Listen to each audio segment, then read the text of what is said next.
Classic Mode uses your phone's camera feed and lays a transparent picture that you want to draw over that camera feed. If you look at your phone's screen, you'll be able to see the picture that you want to draw and the place where you want to draw it at the same time. This lets you easily trace an image onto any surface. To get started with Classic Mode, you need to suspend your phone above your drawing surface.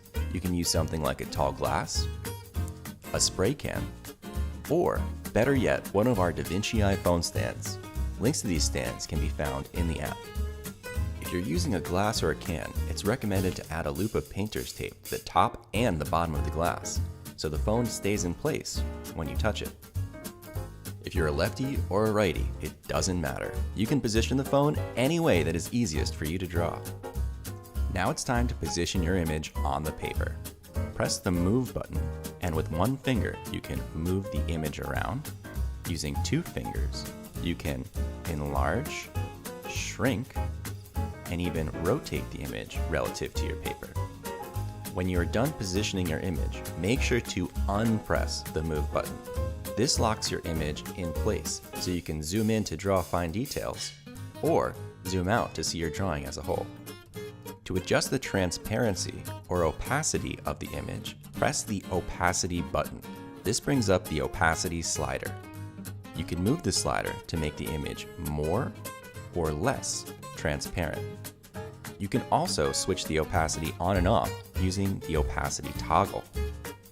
Now let's check out some need-to-know features located in the Tools menu.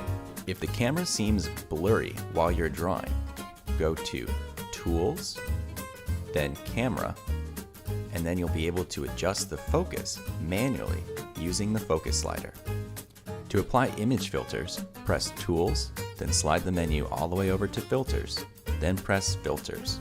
From here, you can do things like change your image to grayscale, add posterization, or blur. Next to Filters is the Breakdown tool. This lets you break down your image into layers or steps by color value. For experienced artists, it'll help you analyze the notan or structure and composition of your artwork. For beginners, it turns any image into a draw by numbers project. One of the most powerful tools in the app is the strobe feature. This tool slowly flashes the overlay image on and off. This allows you to easily compare color values of your reference image to your drawing. The last absolutely need-to-know feature is the Record button. From there, you can record time-lapse videos of your drawings, just like these. Make sure if you post your time-lapse on social media to tag us for a repost. We're at Vinci Eye on all the social networks. If you need help with anything, press the question mark in the top right corner of the screen. From there, you can watch instructional videos, check out FAQs, or email us. We usually respond extremely fast to questions and feedback. And that wraps it up for our Classic Mode Quick Setup tutorial. For more in-depth videos, be sure to check out the instructional videos section of the app, or browse and subscribe to our YouTube channel, where we have tips and tricks, live streams, and guest artists teaching drawing and painting techniques using Vinci Eye.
get started with AR mode, you will need to create an anchor. An anchor locks your reference image in place so you can move your phone or your canvas, and as long as the anchor is in view of the camera, your reference image will align itself back perfectly with what you are drawing. To get started, take a business card-sized piece of paper or larger. Then take a black pen or marker and add lots of squiggles with many intersecting points and different shapes. The more tiny little details, the better the anchor will work. Also, the larger you make your anchor, the further away from your canvas you can have the phone and still have an accurate placement. It's a good idea to tape your anchor in place on your paper before you draw. This ensures that your reference image will always be in the right place. You should be prompted to make an anchor right away. However, if you want to make a new anchor, press Tools, then AR, then Anchors. To upload your anchor, press Add Anchor. Then press the purple button at the bottom of the screen to bring up the camera. Make sure your camera is perfectly level with the anchor. You don't want to have it tilted like this, or else it could distort your overlay image when it's virtually projected on your paper. When you're finished, press Use Photo in the bottom right corner of the screen. Next, you need to crop your photo. Drag the corners of the cropping frame to just inside the edges of your anchor. Make sure there is no background visible. The last step is to measure your anchor. Make sure that it is at least 3.5 inches wide. Take a ruler and measure your anchor's width. Then, type in the width and press Done. You should be brought back to the Anchor Manager screen. Here, you can press Done in the top left corner. Now your image should appear on top of the anchor whenever the anchor is in view of your camera. Do not try and hold the phone in your hand and draw. You can easily make a stand out of objects found around your house, like with tape and a tall spray can, a tall glass, or a vase. You can also purchase an inexpensive stand like this one. A link to stands that we recommend can be found in the app. Now it's time to position your image where you want it on the paper. Use 2 fingers to zoom out so you can see your paper as a whole. Then, press the Move button, and using 1 finger, you can pan your image. Using 2 fingers, you can enlarge, shrink, or rotate the image. When you have the image exactly where you want it, press the Move button again to lock the image in proportion. Now, you can zoom in to draw fine details, or you can zoom out to see your drawing as a whole. To make the image more or less transparent, you can press the Opacity button in the bottom right corner of the screen. You can use the slider to make your image more or less transparent, or you can use the opacity toggle to turn the image on and off. Now let's check out some of the need-to-know features located in the Tools menu. Once you have the phone set up, you can turn off the phone's autofocus by going to Tools, then AR, then Fix Focus. This will also refocus the camera to your paper if the camera is blurry. To apply image filters, press Tools, then slide the menu all the way over to Filters, then press Filters. From here, you can do things like change your image to grayscale, add posterization, or add blur. Next to Filters is the Breakdown tool. This lets you break down your image into layers, or steps, by color value. For experienced artists, it's a great way to help you analyze the no-tan or structure and composition of your artwork. For beginners, it turns any image into a draw by numbers tutorial. One of the most powerful tools in the app is the strobe feature. This tool slowly flashes the overlay image on and off. This makes it easier to see where you've drawn already and where you still need to draw, as well as helping you see what areas need to be lighter or darker. The last absolutely need-to-know feature is the Record button. From here, you can record time-lapse movies of your drawings without the overlay, just like this one. Make sure that if you post your time-lapse videos on social media to tag us for a repost. We're at Vinci Eye on all the social networks. We love to see what people are creating with the app. If you need help with anything, press the question mark button in the top right corner of the screen. From there, you can watch instructional videos on how to use the app, check out our FAQs page, or email us. We usually respond extremely fast and love to hear from artists and aspiring artists using the app. That wraps it up for the quick setup AR mode tutorial. For more in-depth videos, be sure to check out the instructional videos section of the app, or browse and subscribe to our YouTube channel, where we have tips and tricks, live streams, and guest artists teaching drawing and painting tutorials using the app.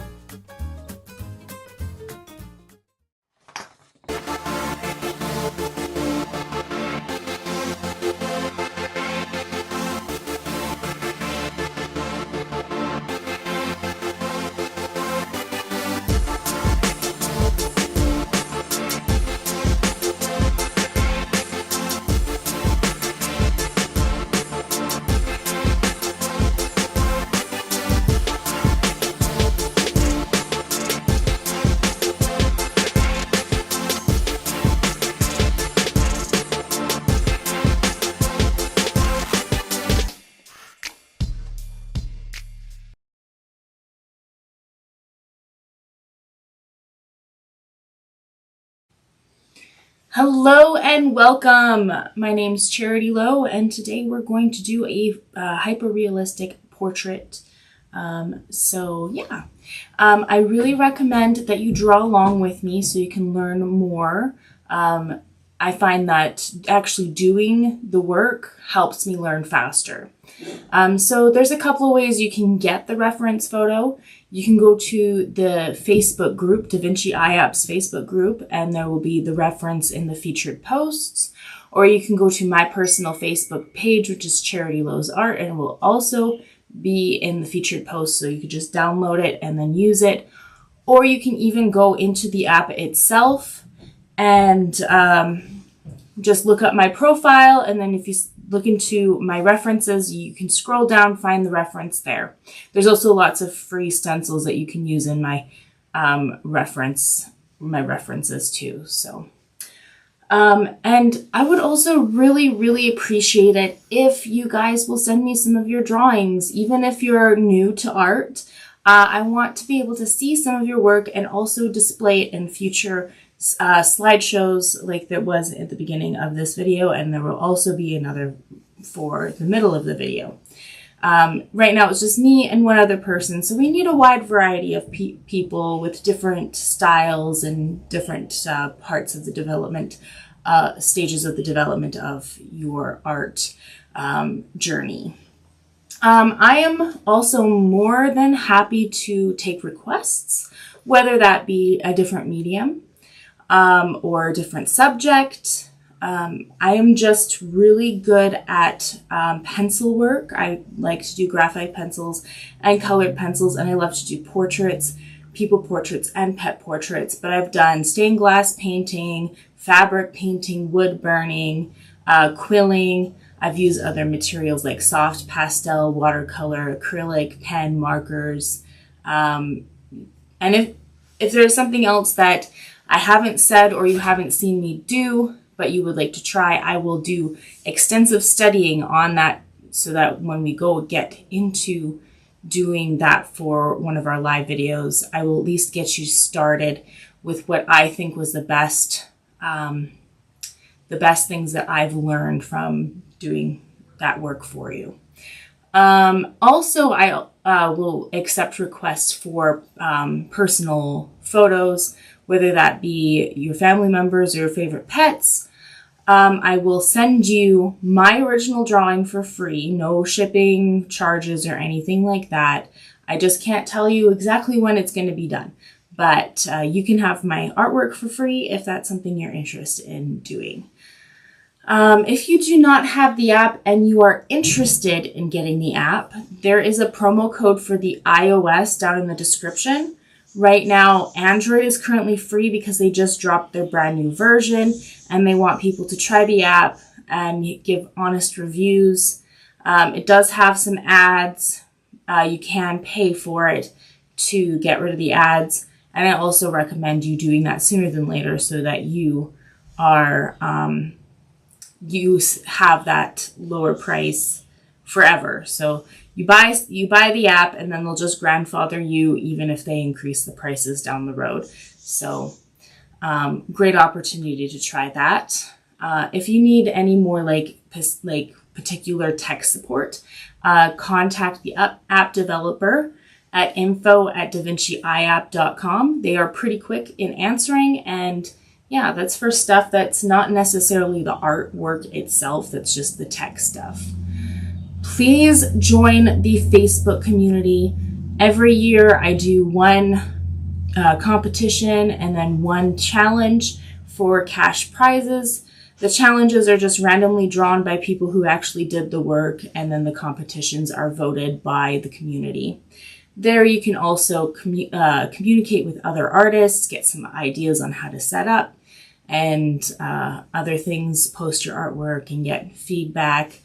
And I'm also there on a daily basis, just checking on everybody to see if everything's going well. And yeah, let's get into some of the features.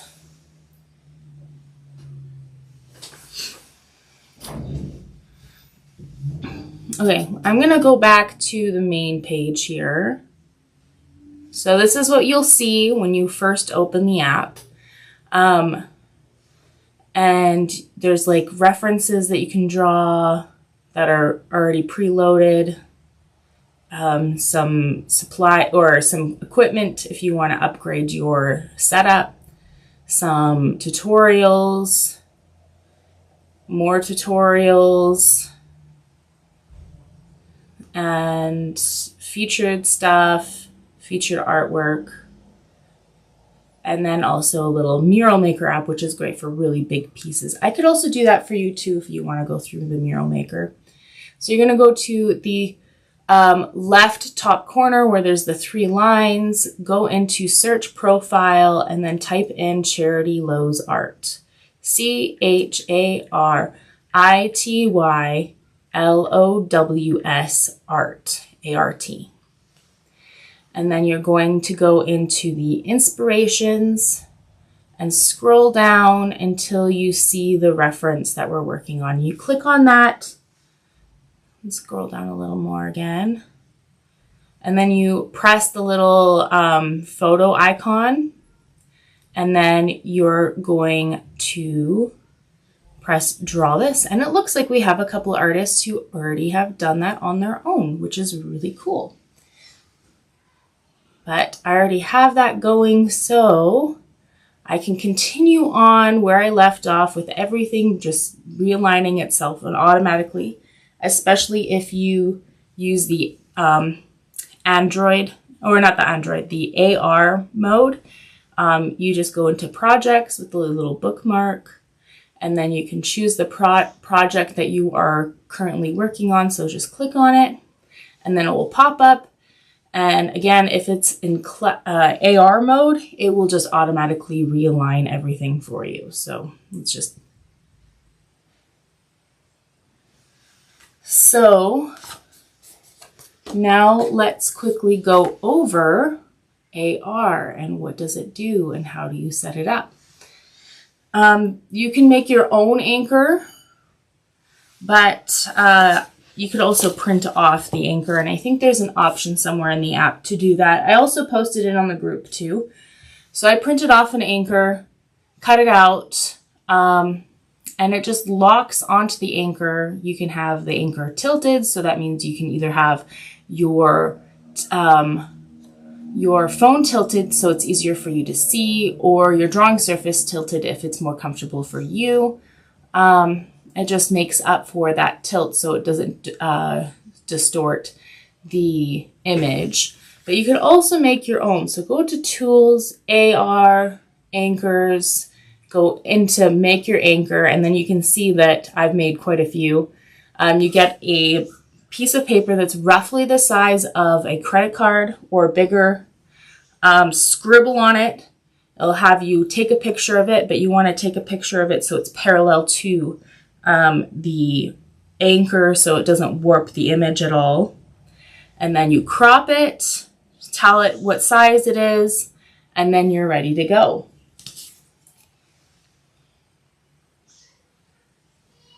Okay, some of my favorite features that I love about the app is one of them is the strobe feature.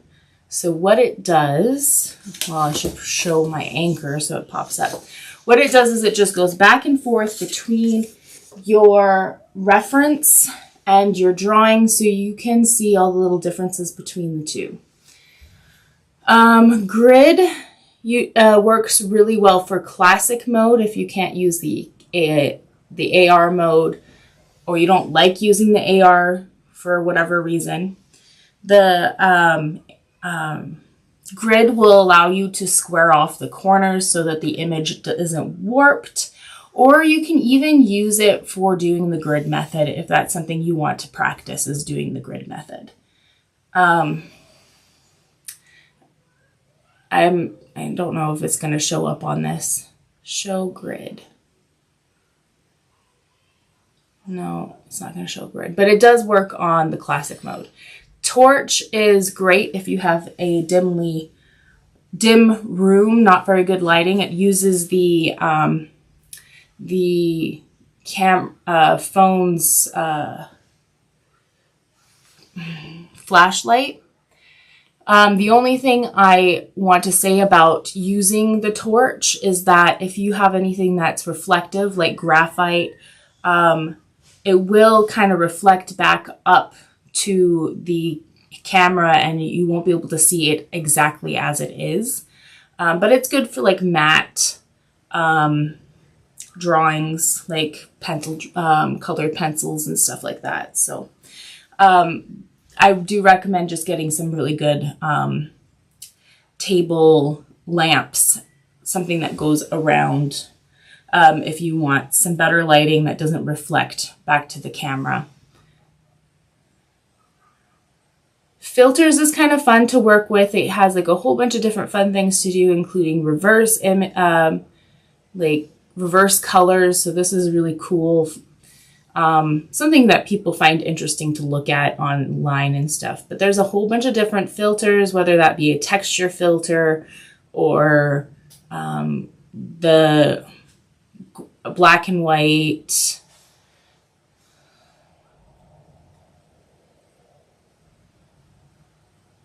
So I'm going to press cancel. We don't need that. So that's just fun to get like some creative juices flowing. If you need something to just change things up, the filter is really good for that.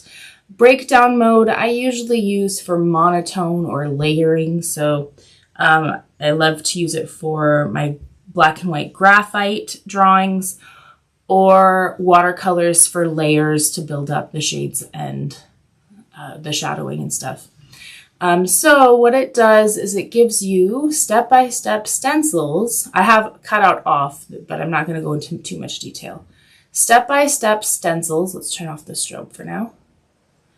Where you shade in all of the colored areas. You can change the color if you want. If you have a hard time seeing a certain color, you can change it. I think there's 3 different colors: green, blue. So just shade in very lightly for the first layer. Then the second layer is going to be less space, and then you do a little darker. And then you do a little bit darker. And then the darkest, which there isn't really anything in here that's super dark. Did it freeze on me? I think it froze on me.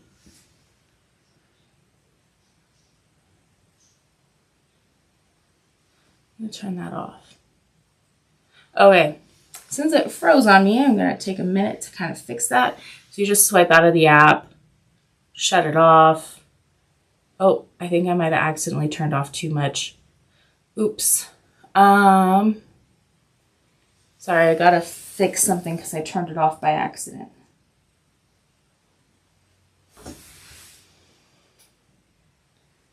So you just turn it back on. If it freezes, you can always just shut it off completely, turn it back on, and then just hop right back into it. And it should release that freeze a bit. Yeah. So there's a little tech support stuff that you can, yeah. Is it going to pop up? No, what's going on? I'm having some technical issues. This doesn't usually happen.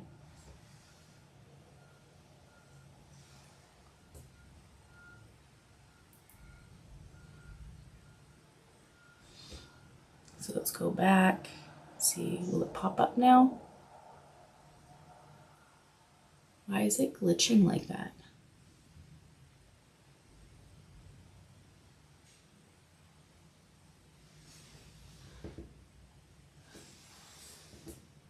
You can see it flash for a quick second.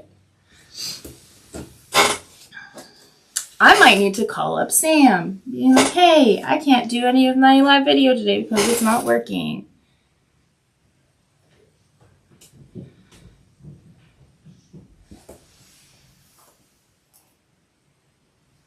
I'll send a quick message to Sam. Why does it have to be today? Why does it have to be today?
Okay, let's see how if Sam responds to me.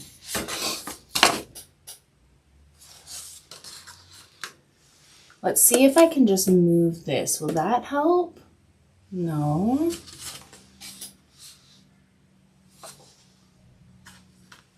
Okay, let's shut this off again. Shut it off. Turn it back on again.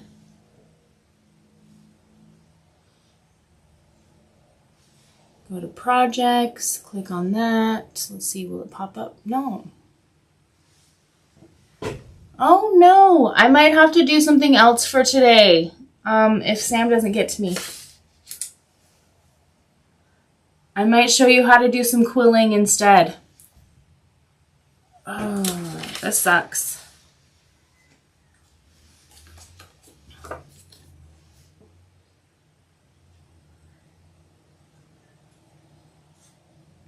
Okay, hopefully you can come back, get to me sometime soon for this, but let's do something else for today. We will do some quilling because I don't need to trace with the quilling at the moment anyways.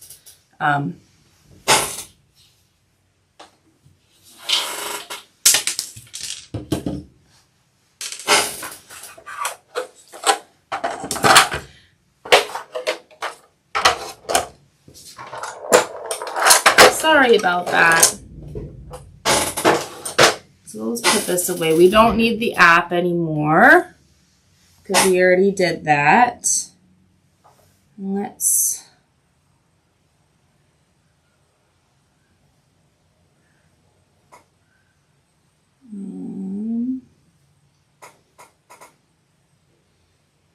okay, we're gonna just turn off.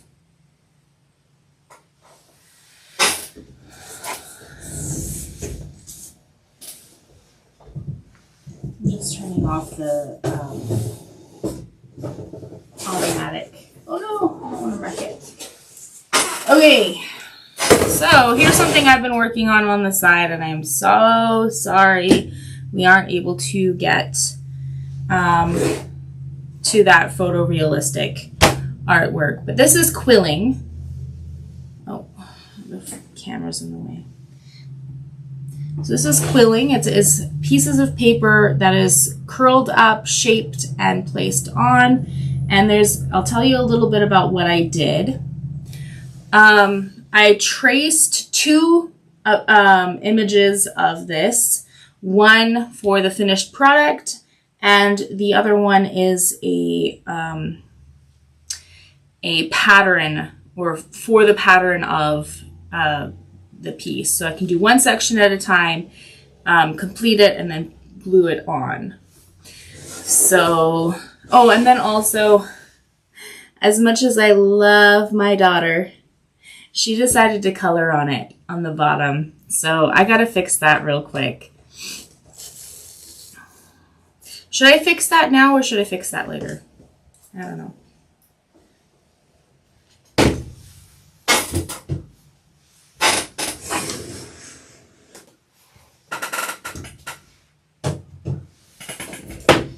So I'll show you this over here.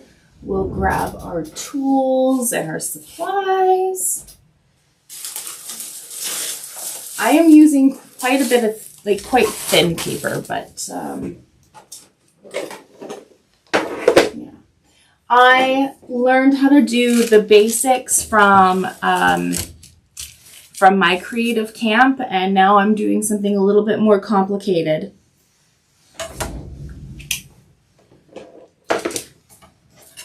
So quilling, you use thin strips of paper, you curl it up, and you glue it. I just need some glue now.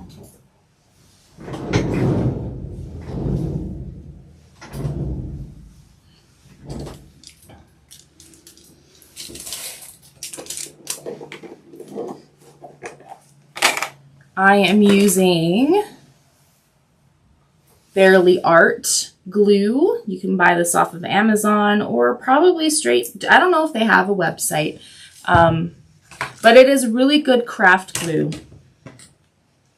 And then I have a little like needle. Well, not little, it's fairly big, but I like to use this to place the glue on. You can use this to make some really nice tight pegs with no holes or very small holes in it, but I prefer to use this for gluing. And then you need one of these tools here. It's a slitted tool where you slide the paper into the center and then you twirl it up. And then I have two of them. I have another one that's slightly longer. And then you can use a tweezers to help place the pieces on. You're going to also want to get some sewing needles and some strips of paper. So I got a bunch of strips of paper of different colors here. You can get them off of Amazon. If you cannot find the Creative Camp stuff in your area, I think for me, it's not available because I'm Canadian. How dare they not sell to Canadians? How dare they? But anyways, so I ordered mine online on Amazon. So. And then I want to show you. I already did some pieces of this. I want to quickly show you. I have another piece that I traced the exact same size of. You can kind of see how I just cut it out and then work on it and then glue it on.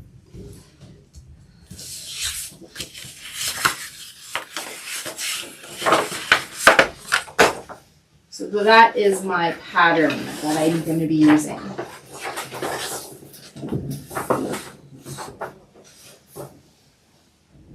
I also like to have some parchment paper and some push pins.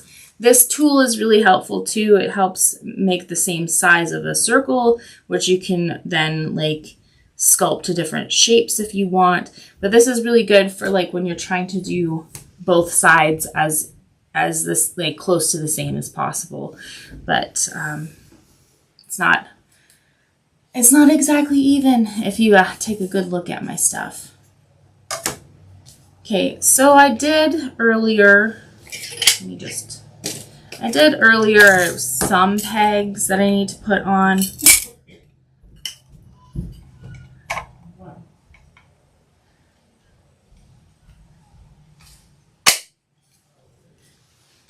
So I got one little peg here. It's a very teeny tiny one. And I believe it's 1/8 of a strip that I used. And I'm gonna just dip this little pin on top into the glue and then just dab a little bit onto the sides that's going to be touching another piece. So we're just gonna place that down, make sure it's nice and flat. Hold it there, and then instead of just standing, like holding it for a long period of time, you could just pin it down. And for this, I only do glue, like I only glue the bottom, like the first few pieces, but then just the sides for the rest. That way it's easy to pick it up and then place it down when you're done.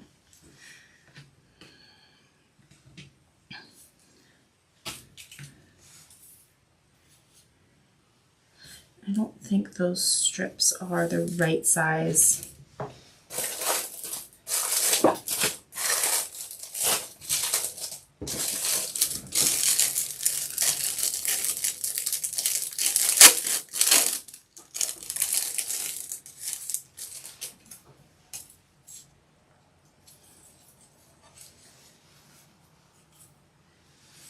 So I'm going to take a strip, and then I think we're just going to use 1/8 of strips to fill in this little spot right here.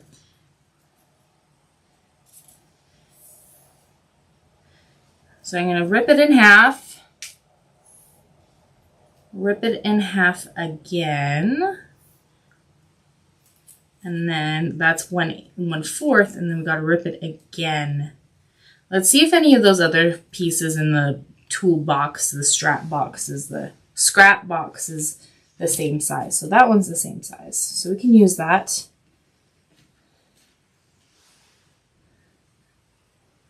Okay, that one's about the same size. It's a little bit bigger. I think this one's too small.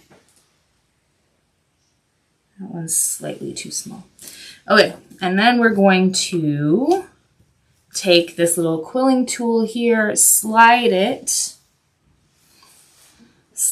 right into the slit, just the tip of it, and then we're going to very carefully roll it, and we're going to roll it pretty tight.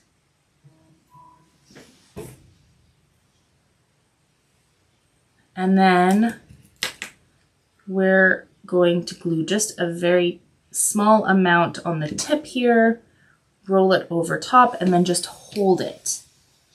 Now I got a message from Sam.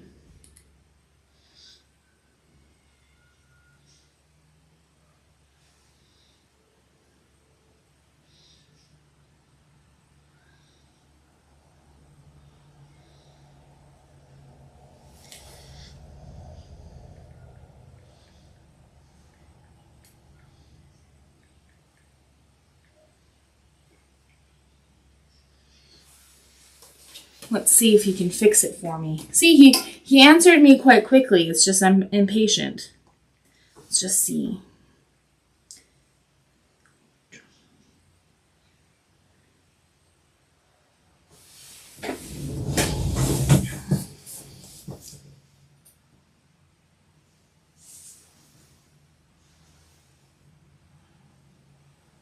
It's just not working. Okay.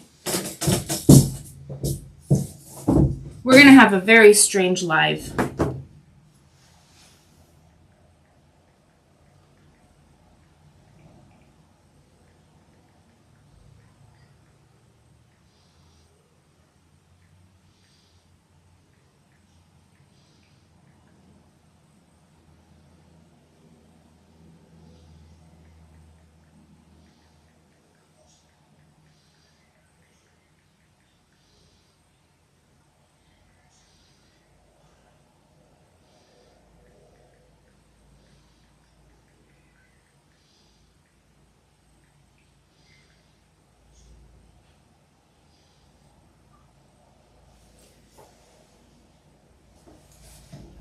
Okay. So I held that for a little bit. Oh, maybe I need to do something. Maybe the 1/8 was too small. Let's just take a look.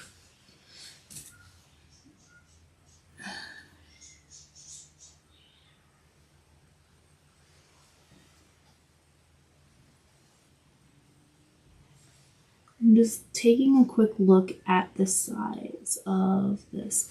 I think I need to do a 1/4 for this part right here, but I can put a couple of 1/8 sizes on the top here. So let's take a little bit of glue. I'm just kind of making this up as I go. There's no like strict rules on this at all.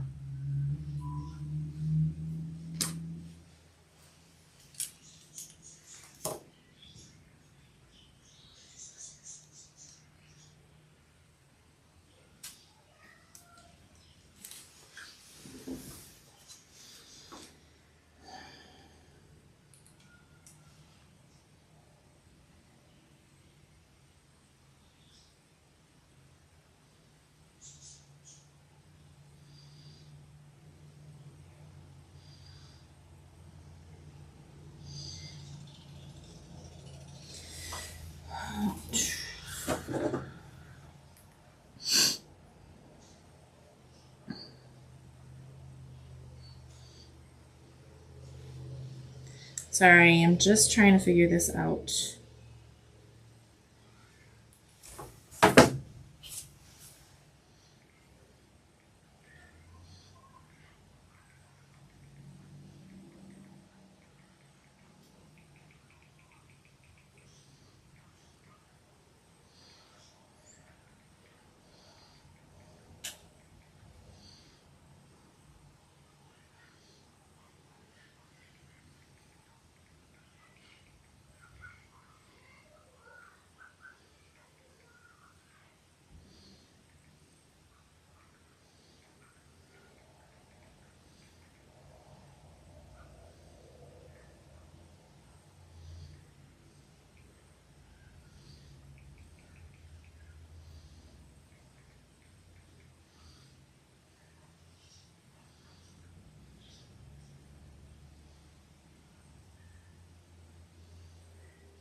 Okay. Yeah, let's just put these little 1/8s here. I think I might have made them too small. So I'm going to put this little piece right in the slit and then roll it up. Put a little piece of glue on the tip of the paper on the inside and then just roll it over. Hold it for a few seconds so it stays in place. And then we're going to glue a little bit on the side of it. Just a little bit. We don't need a lot of glue.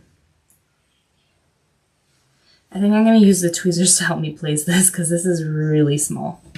So I'm going to put that right here and then pin it down. Try not to poke yourself while you're doing this. Okay, since we don't need these 1/8s, we only need 1/4s.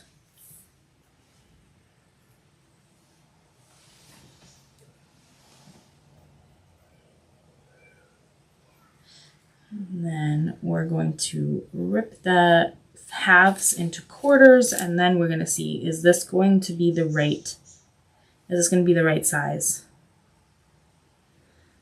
So we're going to just put it in that little slit and we're going to roll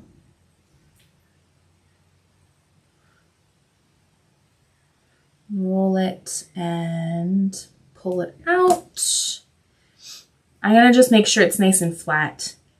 There's not any parts of it that's sticking out, if that makes any sense. And then we put a little bit of glue on the tip. I think I put way too much on there. Okay, and hold it closed.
Um,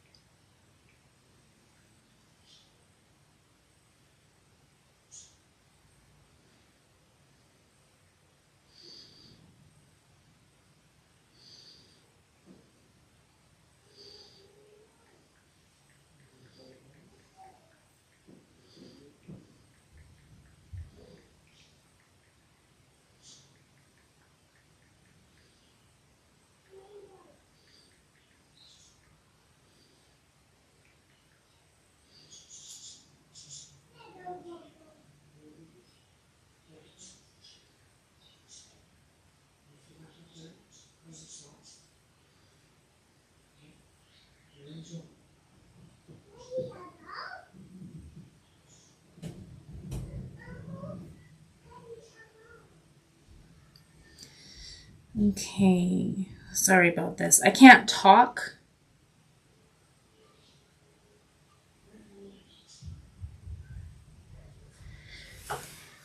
I can't talk and type at the same time.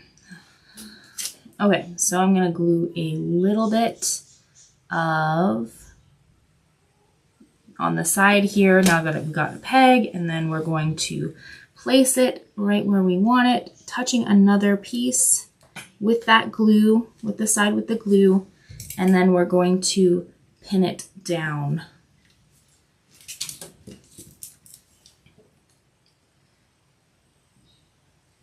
Then we're going to roll it another piece up nice and tight.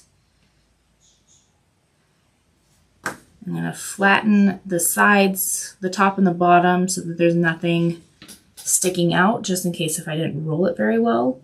And then glue a little bit on the side or the tip of it, and then we're going to hold it.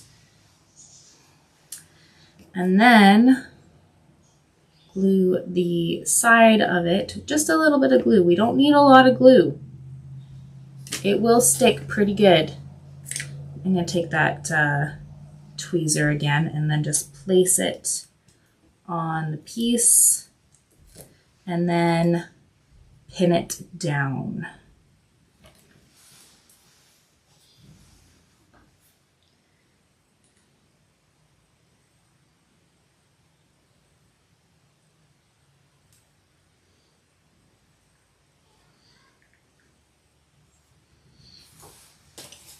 So yeah, I'm sorry, we're probably not going to be able to do the photorealistic artwork that I promised we would do, so we're just going to go ahead and just do this for the video.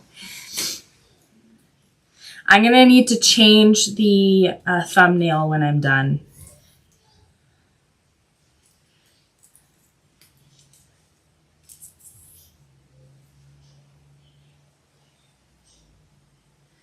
So fold it in half, rip it, fold it in fold them again, rip it so that we have fourths.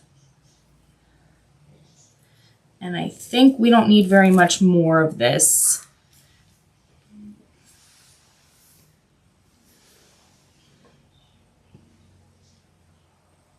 Okay, so we're gonna put the paper in this little slit, and then we're gonna roll it nice and tight. Make sure the paper's overlapping itself so that we don't have a strange texture. And then we can flatten it by holding either the bottom and the top of it and just pushing it down, just in case you didn't do a perfect job in making sure that they were over top of each other. And then we're gonna put a little bit of glue, hold it closed for a few seconds, and then we're going to glue the side of it. See, the glue doesn't take long for it to get tacky, so, and then we're going to place it down.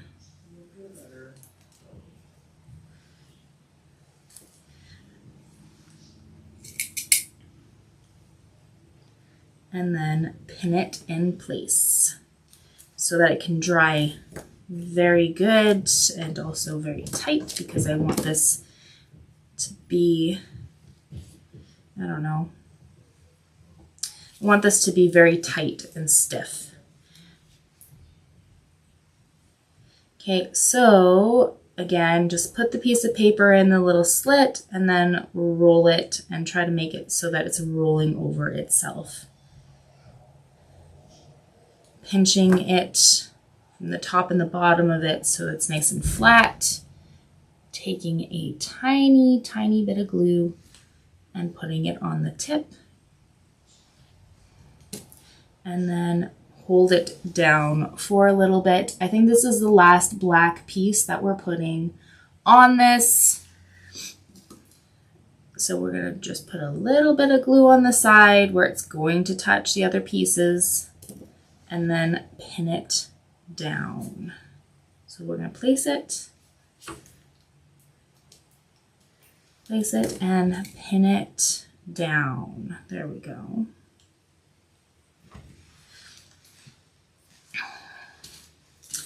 Okay, that is the last black piece that we need for this section of the face. So I think the next section I want to do is just the little white strip across. I'm not going to use like pure white. I'm going to use more of a cream colored paper for it. I think I just want to have the white just in the highlights of the eyes to help the eyes pop out a little bit more. So let's get the cream colored paper. And let's see, what do we think? I think probably a quarter will work just fine to fill in that space. So let's pull out the paper here.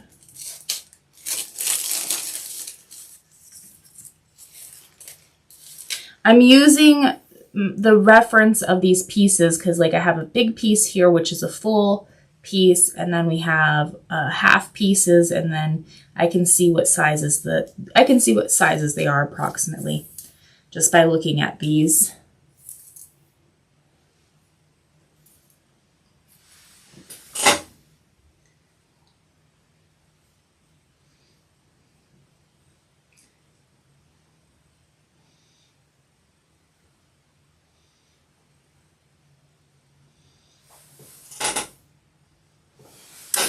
So let's do quarter pieces. Fold a full strip in half, then rip it, and then fold it in half again.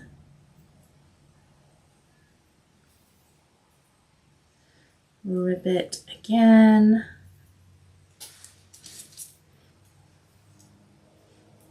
Fold them in half so that we have fourths, the sizes of a fourth of a piece. And I'm also going to take a look at these other strips that I have, see if I can make them the right size too. Because I don't want to waste any paper. I want to try to use all that I can. So these are halves. So let's just rip these again one more time.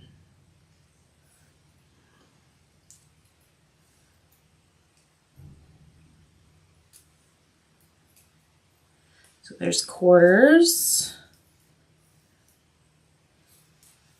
And another quarter. So I have the scrap box just so that I can try to use as many of those pieces as possible. Okay, we're going to take the strip and put it through that little slit there and start rolling. Nice and tight.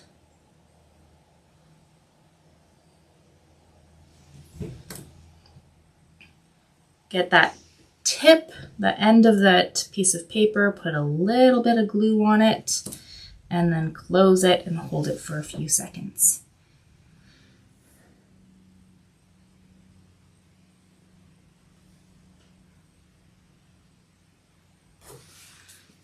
Okay, now we're going to glue this side and that it's going to be touching the other piece, another piece. So just a little bit of glue.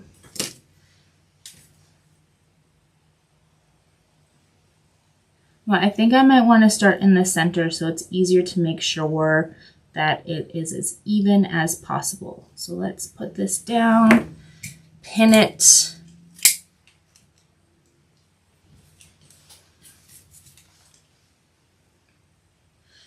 So I have one piece that's right in the middle, and then I'm going to add the same amount on one side as I'm going to do on the other side. I want to try to make this as even as possible, but I've already got some pieces that aren't. But that's okay. It's still going to look really cool, and I honestly don't think very many people are going to notice. So I rolled up a piece. I'm just touching the top and the bottom of it so that I can flatten it, and then put a little bit of glue on the tip, and then holding it in place, and then gluing the sides in which it's going to be touching another piece. If it's going to touch a lot of different pieces, try to make sure you get all of the parts that are going to be touching, so that it's nice and solid and secure, and it's not going to fall apart when you pick it up later. Because this is only the temporary placement for this entire piece. We are going to remove it eventually and place it onto the bigger piece.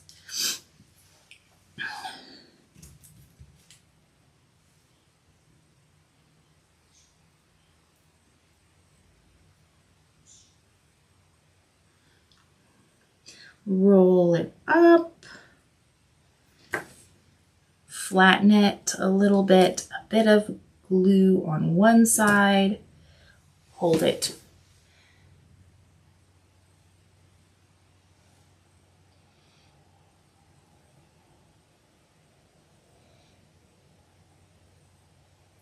And then make sure you glue all of the parts of it that's going to be touching other pieces. All of the parts.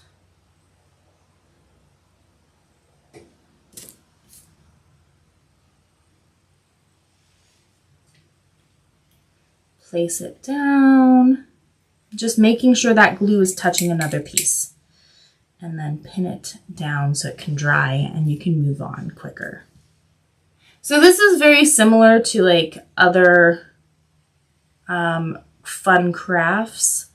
Somebody compared it to diamond painting, but you have to make your own little pieces that you put on. But this, yeah. This is actually a very, very old art form that was developed by women who had extra time on their hands. They wanted to make something just a little bit more interesting to look at. I don't know too much about the history of it. I haven't really dived deep in it, but this isn't a new thing. That's what I'm trying to say. This is definitely not a new craft. This is just re-emerging out of the shadows and turning into a trend for the crafters out there. So I'm going to pin that down. If there's anybody who's watching this who actually does quilling, if I'm doing something wrong, let me know, because I honestly have done only like little tiny pieces before, so trying my best here.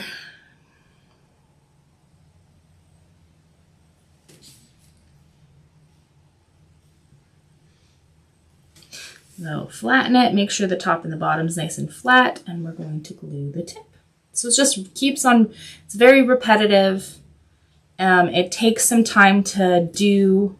You can only like paint with the paper one little piece at a time. They're not all going to be tight pegs, but I want the nose to be solid. I got the eyes nice and solid. And then I used some more interesting and unique shapes for the rest of it. So once I get the nose done, we can move a little bit quicker and have something more interesting to watch. So as soon as I get this line of this cream colored paper, then I'll start doing some more interesting things.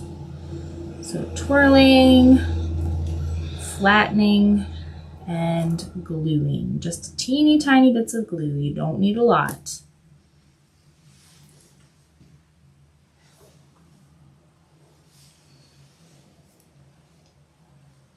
and then glue all on the sides that are going to be touching the pieces that are already on there.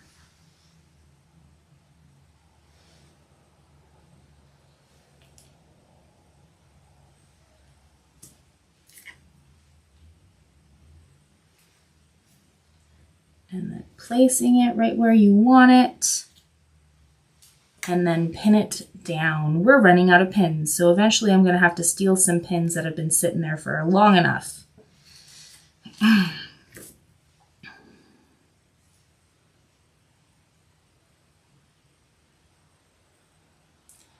Twirl.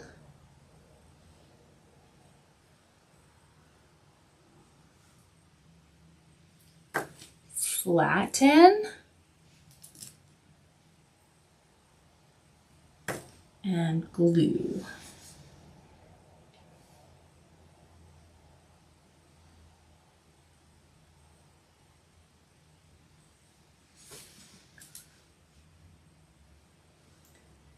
And then just a little bit of glue all in the areas that's going to be touching other pieces that are already pinned down.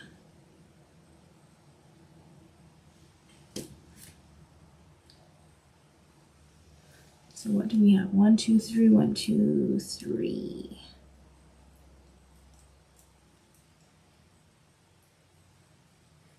Okay, it's sliding all over the place. Okay, we have all of the pieces or all the pins being used. So I'm just going to start taking from the center.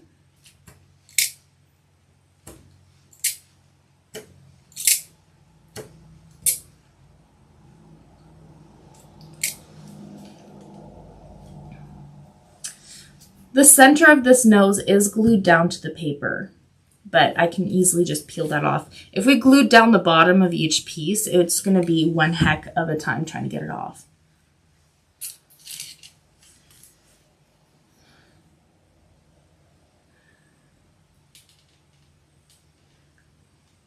So put it through the slit of this quilling tool and then roll it nice and tight. Flatten it. Glue the tip of it just a little bit, hold it down.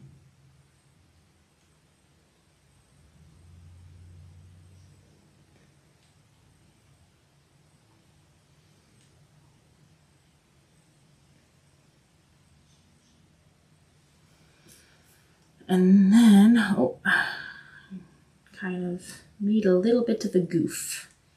It wasn't tight enough on that last layer. So I need to fix that. Let's try that again. Okay, now we're gonna glue the sides, all of the parts that's going to be touching another piece.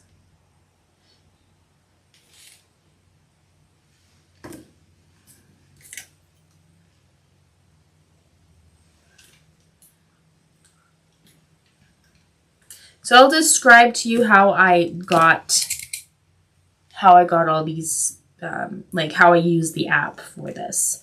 So I decided to do the biggest piece I could possibly do, which is an 18 by 24 inch. So I got 2 pieces of paper that are the same size. I traced one, like I made the right size. I used the, got it to be the right size first. So I lifted up my phone and then I placed it right where I want it to be. The first one I traced was with permanent marker. And that's being used for making patterns. So you can see that this part is the first one I traced. The second one I traced, I did not touch the phone. I did not move the image. I just placed a brand new piece of paper, traced it with pencil, and then colored it in.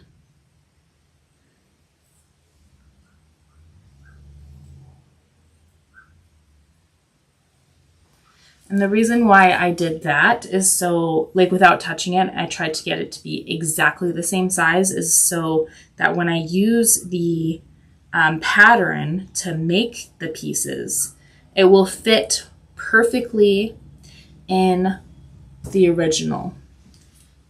If we made it one too big or one too small, it won't fit properly.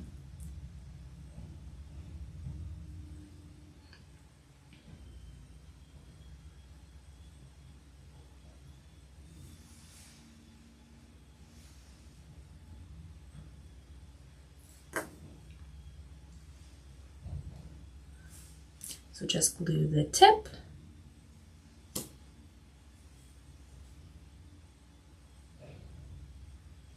Hold it in place and then glue the side. Oh, and again, that outer layer is not tight enough. I think I'm accidentally squishing it. I think that's the problem. Okay. A little bit of glue. All on the areas that's going to be touching a piece that's already on the board.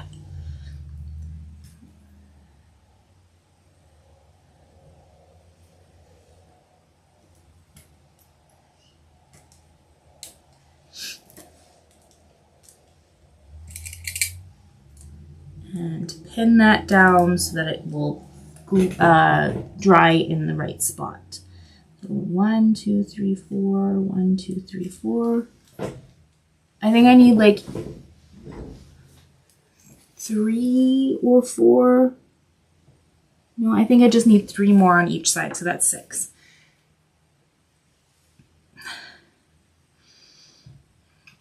So put the piece of paper in the little slit of this quilling tool, roll it up nice and tight, making sure the paper is being rolled over top of itself. And we're going to flatten it, make sure there's no pieces of paper that's sticking out. And then glue the tip.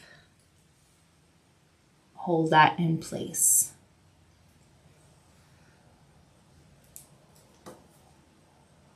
Okay, and then glue the sides that are going to be touching other parts.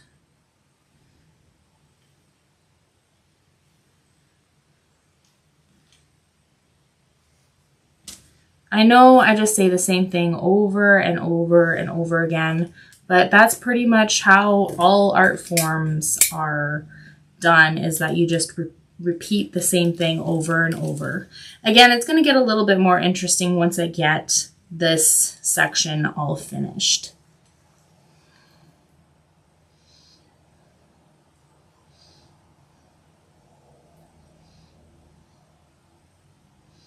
So twirl it nice and tight, making sure the paper is overlapping itself. Pull it off, flatten it by holding the top and the bottom, and then glue the tip of the paper with a little bit of glue. Close it and hold it in place.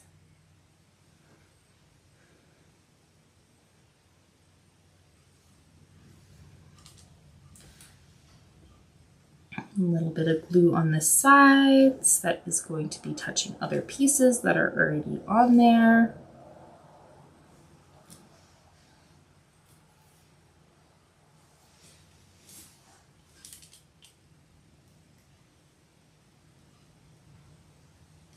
Hold that in place as best as I can. Oh, come on. This is difficult. Okay, hold that there, put the pin on there. Oh, it's fallen, it's running away on me. It doesn't want to be part of the artwork. Okay, there, I pinned it down.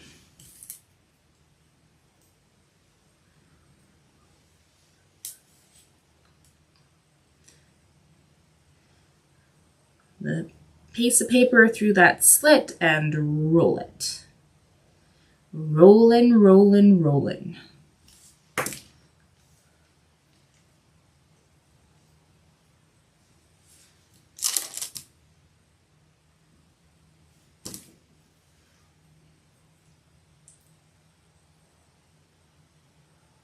And then hold it for a few seconds. Glue the sides in which it's going to be touching other pieces.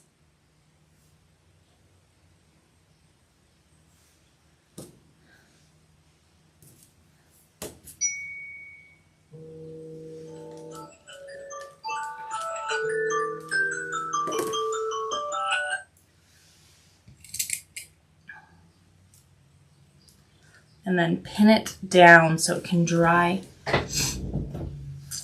Okay, it is 11 o'clock. It is time to take a quick break. So stretch your legs, grab something to drink, a snack. We will be back after the quick break. So yeah, if you want to watch some videos about how to use it on the Android, the Vinci Eye App on the Android, then sit and watch. And then also come back with some questions, because I am here to help you with your creative journey, whatever it may look like. Okay, see ya. Vinci Eye uses your phone's camera feed and lays a transparent picture that you want to draw over that camera feed. If you look at your phone's screen, you'll be able to see both the picture that you want to draw and the place where you want to draw it at the same time. This lets you easily trace an image onto any surface. To get started, you need to place your phone on top of a tall glass. If your phone doesn't have a case, it might slide around when you touch it. This makes adjusting settings while you're drawing very difficult. To fix this, cut a long piece of tape and fold it into a loop. Place the tape loop on top of your glass, and this will stop the phone from moving around. You can also place a tape loop on the bottom of your glass to stop the glass from moving around. If you're a lefty or a righty, it doesn't matter. You can position the phone any way that is easiest for you to draw. The higher that your phone is positioned, the more of the canvas you'll be able to see and the larger the picture you will be able to draw. Tall aerosol spray cans work great, or you can use one of our Vinci Eye phone stands, which lets you easily adjust the height and position of your phone. Links to these stands can be found in the app. Now it's time to position the image on your paper. Press the move button, and using one finger you can pan the image. Using 2 fingers, you can zoom, shrink, and rotate the image. When the move button is unpressed, the camera will be locked together with the reference image. This lets you zoom out to see your drawing as a whole, or zoom in so you can draw fine details. To make your image more or less transparent, you can use the opacity slider. Move the slider to the left to make your picture more transparent, and to the right to make it less transparent.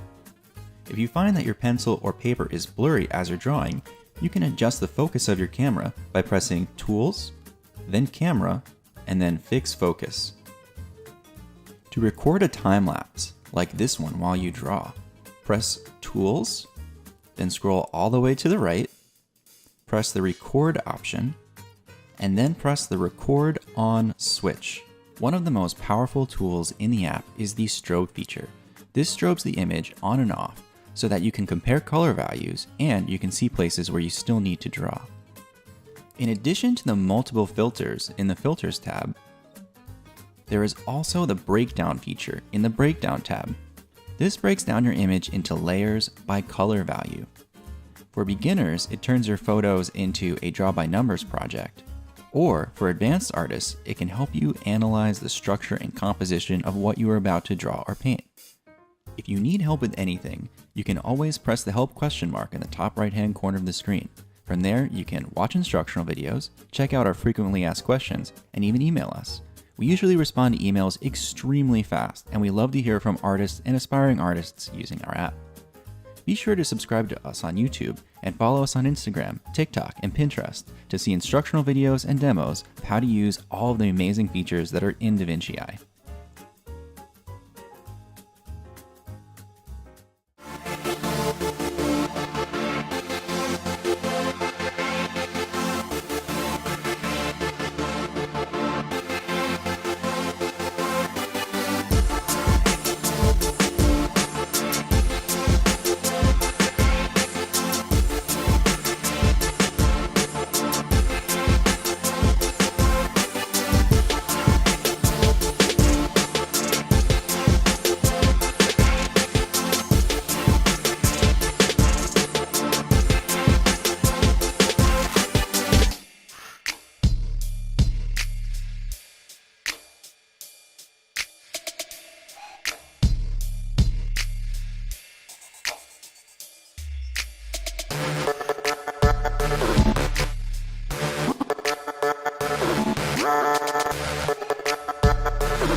started with AR mode, you will need to create an anchor.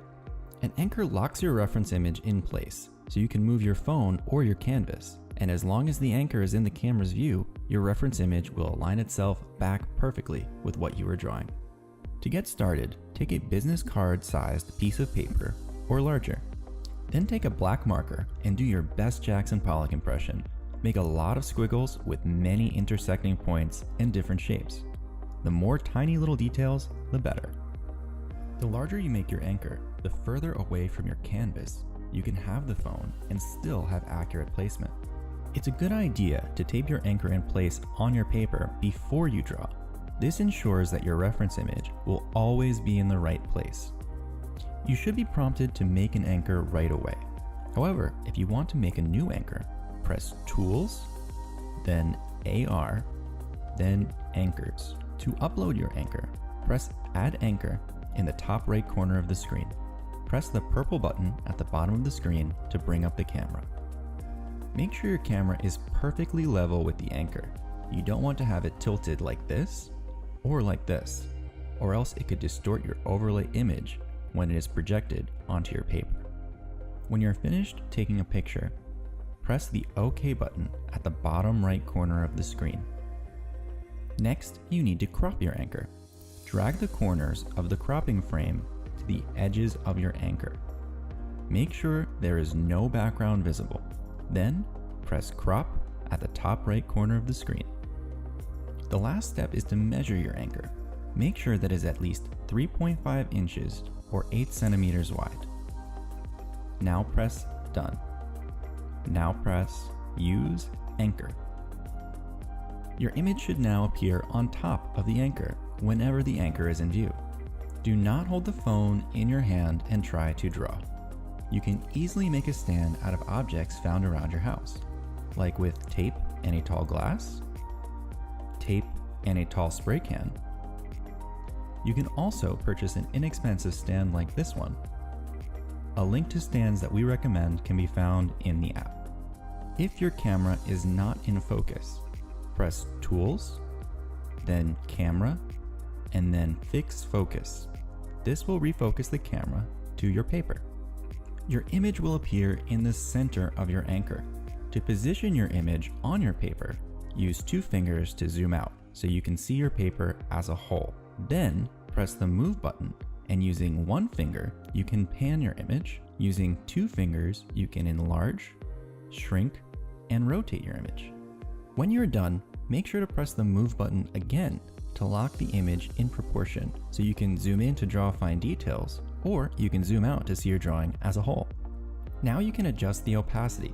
Press the opacity button in the bottom right corner of the screen to make the image more or less transparent. To apply image filters, go to Tools, then Filters, and then press the Filters button. Filters can make your image easier to draw by helping you see different elements more clearly.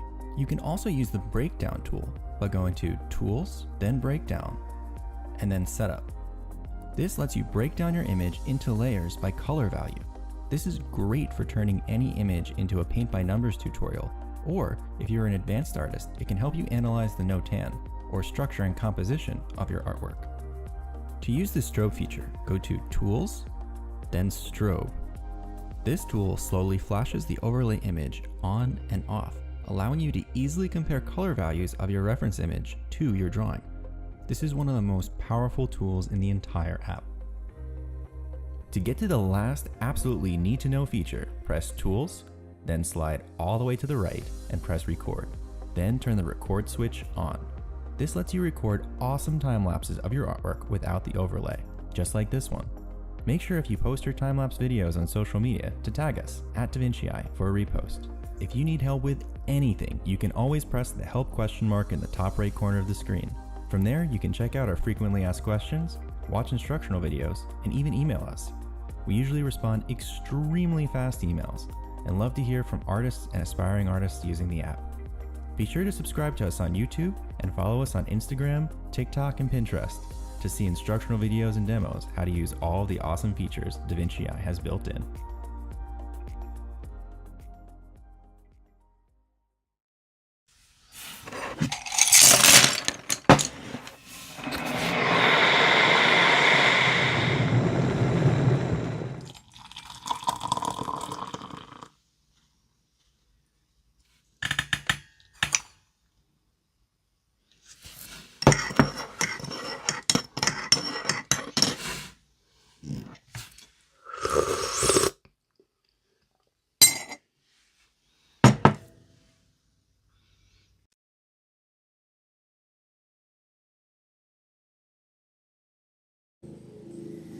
Hello and welcome. I am again so sorry we cannot do the hyper-realistic portrait today. So we're doing a quilling project instead. It's something that I started a while ago and I'm just finishing up. Just a quick thing is I am not the app developer. I am just one of their hugest fans who's been using the app since COVID. Since 2019. And it slowly grew into me working for them, which is super exciting and so much fun to do. I would also for anybody who's watching this, please say hi, whether that be live or in the after, like the VODs, or is that how they call it? Please say hi. I want to see who is watching and who's interested in these videos. And then also, I ask you to send me some of your drawings that you've done with the app, whether if you're a beginner or a professional, and it doesn't matter what style you choose. I would really like to have a wide variety of people to have their artwork shown in the slideshow, and I'll even do a shout out for you. Yeah, right now it's just me and somebody else who's got their artwork on there, and I just want to see more. And then you are more than welcome to request future videos. I'm very skilled at pencil work, so graphite and colored pencils with portraits, people portraits and pet portraits. But I've done so many different things that I am more than happy to go over a few other different things as well as anything that's new. I am more than happy to try something new. It is very exciting and really does challenge me. So I've done window glass painting, fabric painting, quilling. I've done window paintings.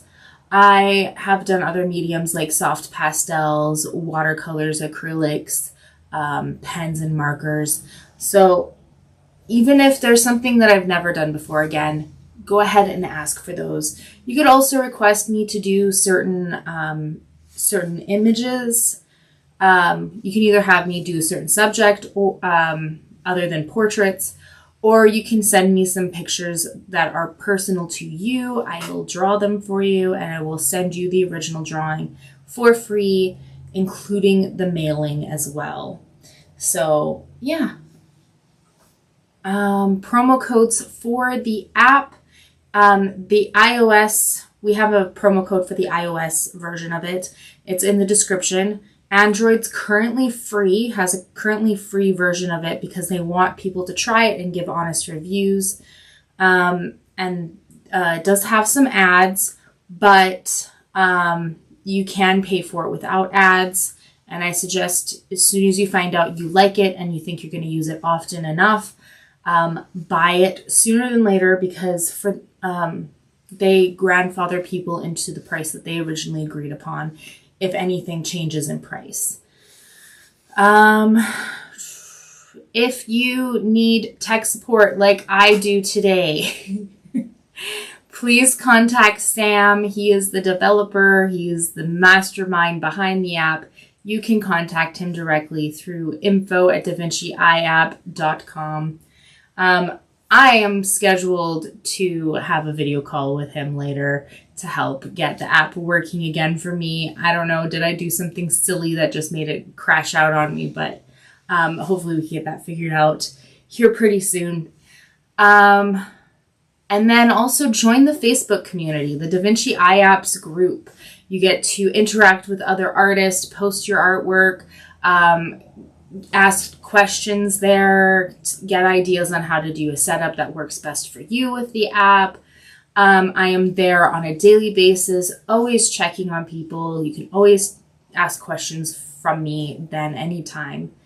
I'm also more than happy to do any one-on-one video calls with you at the moment, because I don't have very many people asking at the moment, so it's free for now. If you need any help with setting up or want a little bit more detail in a certain thing for one of your projects you're doing. And yeah, that's as much as I can do for you. So let's get started in actually working on a quilling project.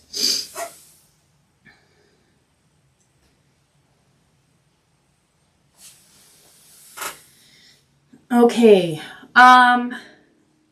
so how I got this image down, I did two different copies. One is for the pattern and one is for the finished piece. I'm doing an 18 by 24 inch quilling project. So I have I had two pieces of paper with that I traced this image on. One with permanent marker for the outlines, and then one colored for, again, to put the piece on for the finished piece.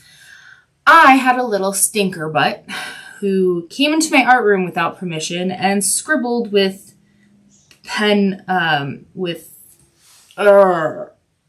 with permanent marker pen, like, what is it called? Sharpie pen.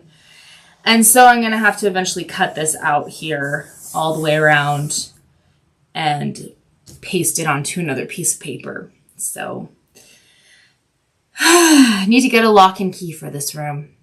Anyways, let's get started. Oh, so you need to trace them the same size. So I traced the one first, and then I put the paper underneath it and did not touch the phone, did not touch the movements, did not move it around, did not zoom in or zoom out when it just placed the paper underneath so that they were the same size. And that is a must for when doing a project like this, is that the copy that's for the pattern needs to be the same size as the finished piece. Okay, so I'm using 1/4 of a strip, just ripping them into pieces, and then we're going to roll, and then we're going to take it off. We're going to pinch it flat because we don't want any pieces sticking out, and then take a little bit of glue the tip of it, and then hold it in place for a little bit.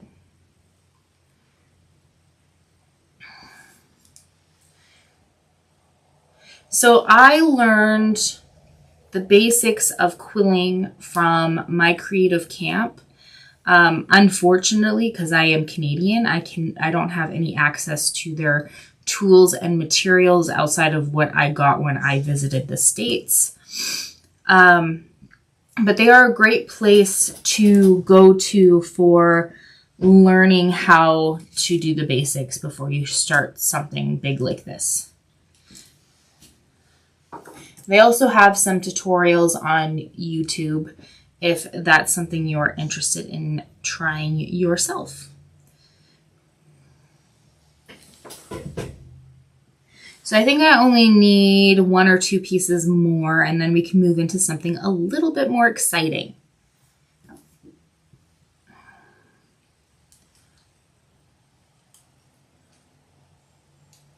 So we just roll the piece, make sure it's nice and flat, grab a little bit of glue the end of it, and then hold it in place just long enough for it to stick, and then we can place it down. Let's see. I'm gonna need to figure out if I made too many pieces on one side over the other. Just make sure it's nice and even.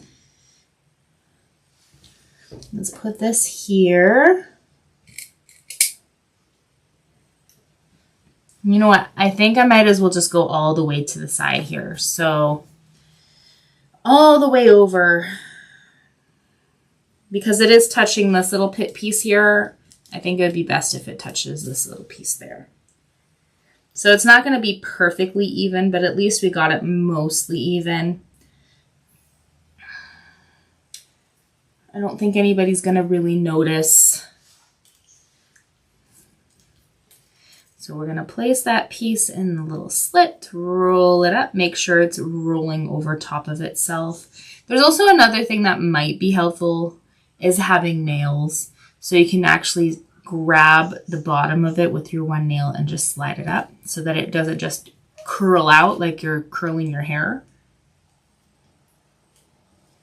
Although that would be kind of an interesting method of doing quilling, is just have like curls on here, but I don't think I'm going to do that. I don't really think there is a right or wrong way to do a quilling project, but there are methods that work way better than others. Like I've seen 3D quilling where it's just the pieces of paper to create a 3D flower or a duck or something. There's been a lot of different things you can do in the quilling world. Okay. I don't know. Is that going to touch? Am I going to be able to fit one more in there? Or is that all I can fit? I think that might be all I can fit. Maybe I'll do 1/8 of a piece. So we're going to roll this up one more time.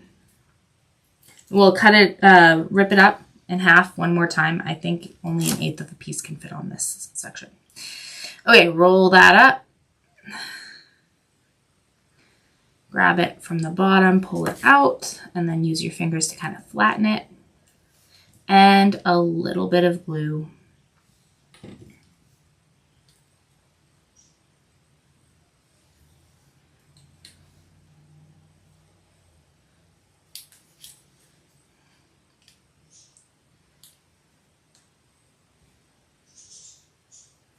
And then we're going to add a little bit of glue to the areas in which it's going to be touching other pieces. And this is such a small little piece. I think I might need to use my tweezers to just stuff that in there. Okay. We are done with the tan colored. Putting the scraps in my scrap box here. And honestly, I think that's it for the entire project. No more cream color for any of it. So let's put that away completely. Save some space. Save some space. Okay. And I don't think we're going to need gray either, so we can just put that away too. And now let's get into some more fun, interesting shapes. Again, I'm going to just make this up as I go. So let's start off with a section that is touching the nose. I think I might do the top part. And that color, I had to slightly change the colors because I didn't have the exact same shades as the drawing. So this one is actually kind of more of a tan strips of paper for that. That brown is orange. The dark brown is really dark brown. And then we have the light areas, which is actually yellow. So yeah, I have to change things up quite a bit. I am going to start off by doing one piece right in the center, and I think I might do a triangle. So I'm going to take a full strip, put it through that little quilling tool, roll it up. We don't have to do it super tight, but try to have it so that it is rolling on top of itself. This is a little bit more tricky now that we're not doing such a tight coil as we were with the pegs that we were making. Now I want to try to get this to be fairly big because I want to cover most of the space. So we're going to use our little measuring tool here. It's not necessary, but I want to try to make them pretty big. So we're going to just let go of it and let it expand. You know what? I think I'm not going to do the biggest section. I'm going to do the second biggest section. If you need a little bit of more if it needs to be a little bit bigger, you can just unroll it a little bit. Just flatten it out a little bit and then put it back in.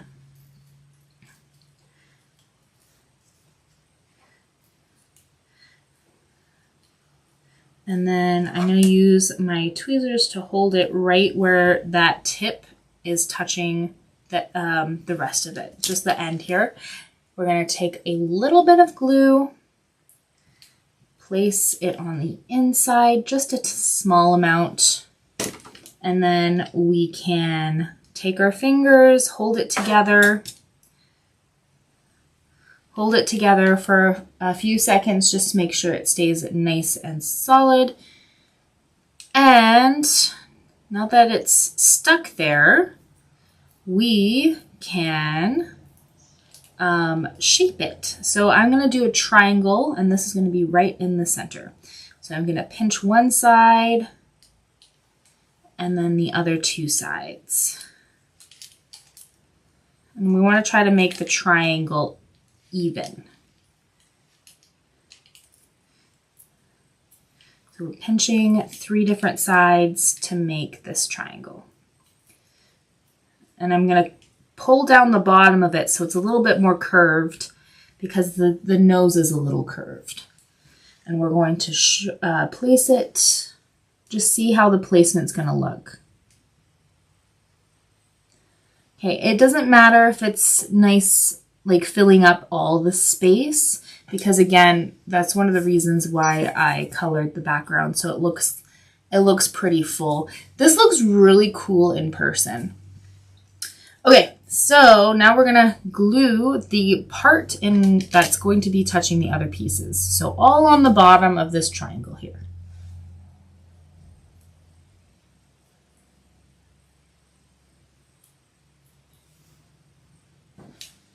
And then we're gonna try to make this right smack dab in the center as best as we can.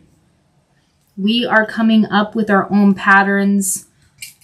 You can do whatever you want, whatever shapes. I personally want to try to make it look like it's even on both sides. So whatever shape we're doing on one side, we're going to do the mirror image onto the other side.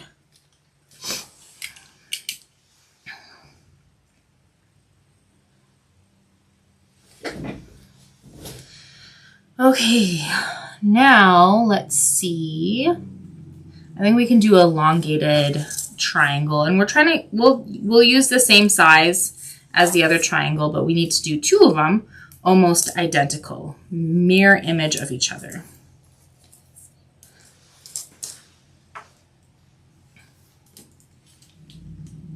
So we're going to take the quilling tool, slid the paper right in that slit there, just slide it right in the slit, and then we're going to roll it. We don't need to do super tight, but we do need to try our best to keep it on top of itself.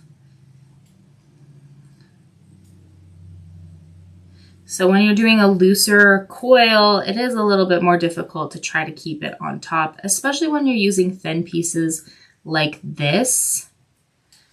But we can fix minor mistakes with this.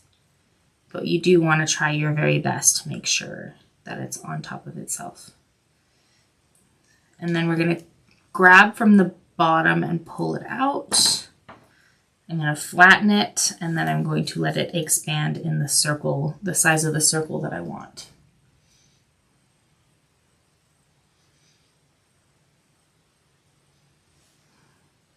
Okay, it's not filling up completely, so I'm going to just unroll it on the sides here, just a little bit.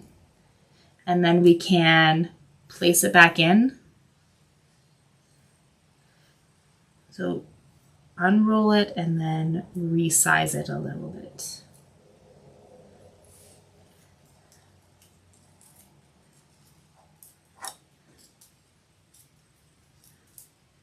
So make sure that is fitting nicely. I'm going to take the tweezers and pinch it right where that tip of the paper ends, like the paper ends. And then we're going to glue, put a little bit of glue on the end of the paper is, and then hold it in place for a few seconds just to make sure it stays.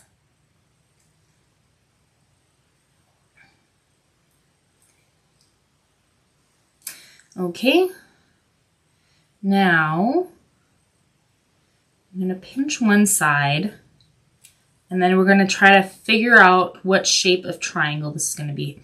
This is going to be interesting. So I pinch the one side. I'm going to open up that pinch a little bit. I'm going to place it right in the corner of that other triangle and pull it all the way up. I think I might add another pin to the top of this triangle so it stays in place while we do this.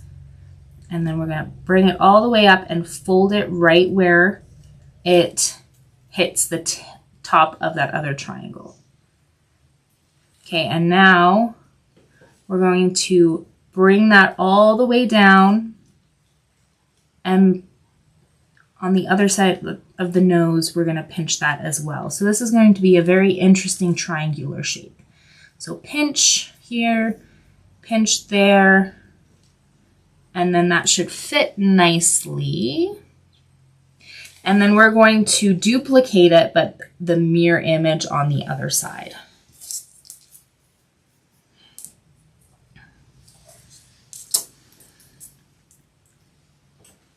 So we want to make sure we're using the same size circle for one. So let's do a loose coil. Make sure the paper is rolling on top of itself.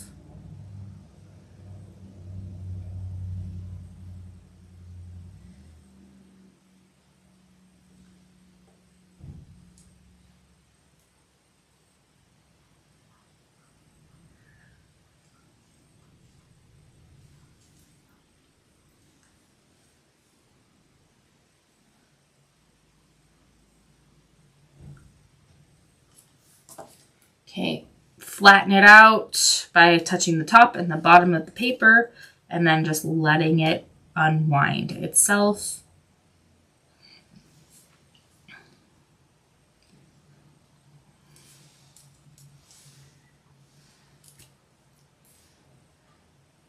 And then just to give it a little bit of help, we're going to unwind some of it.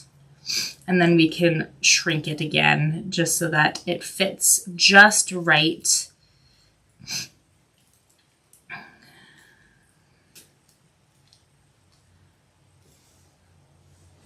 Taking the tweezers so that I can hold the tip of that paper in place. And we're going to glue just a little bit on the inside of that end here.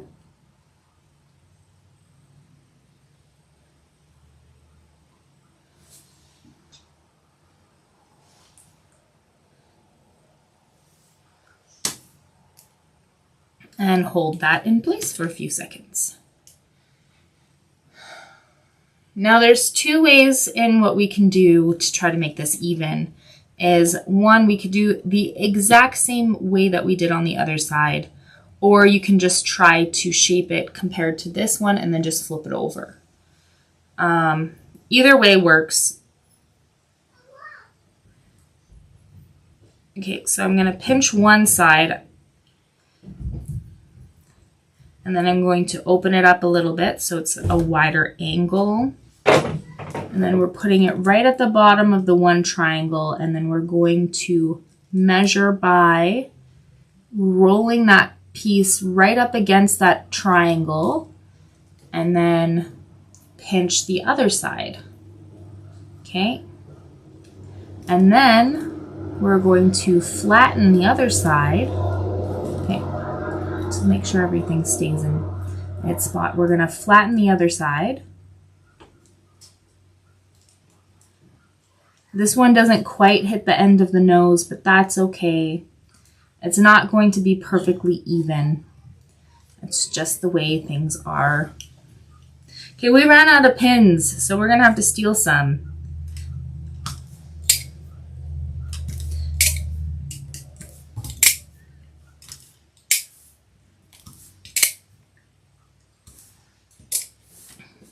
we're going to glue all of the side that's going to touch any piece that, any other pieces that are already on here. So I'm going to be gluing two sides. One's going to touch the nose and one's going to touch that triangle.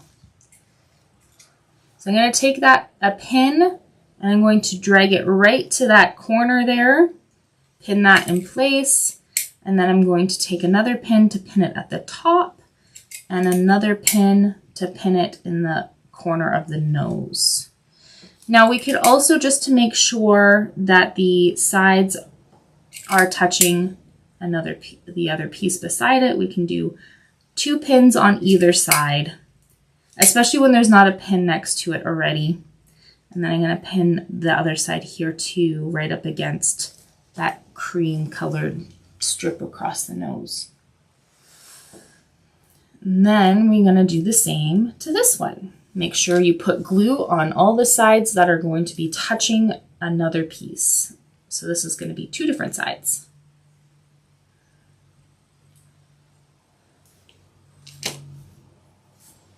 And then we're going to take a pin. I'm going to take this corner right into the edge, and then the top corner right to the top, and then the bottom corner right to the corner of the nose.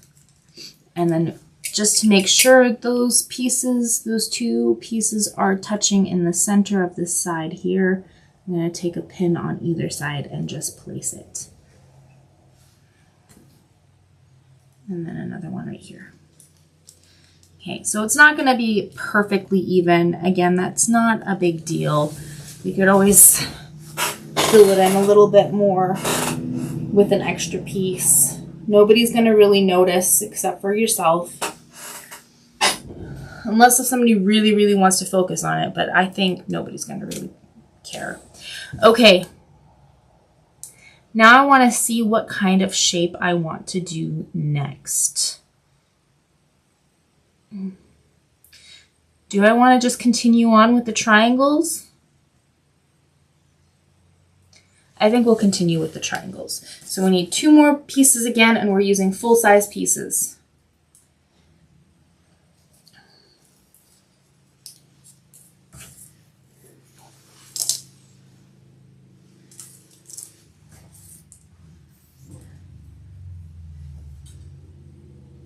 If we did all of this in pegs, we would be using so many pieces of paper, it would be ridiculous.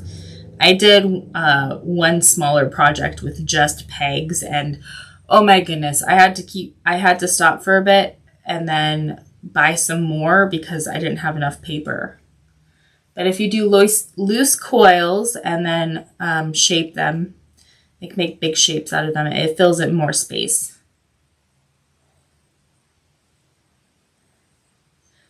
Okay, pull that off, flatten it so that there's no things that are sticking out, and then expand it. And I think we're going to just use the same size that we did for the rest of them. There's no right or wrong pattern here. Okay, I just need to loosen up this just a little bit still. And place that down and make sure it fits. Take the tweezers and hold that right at the end here so we can glue it, and it will be the right size.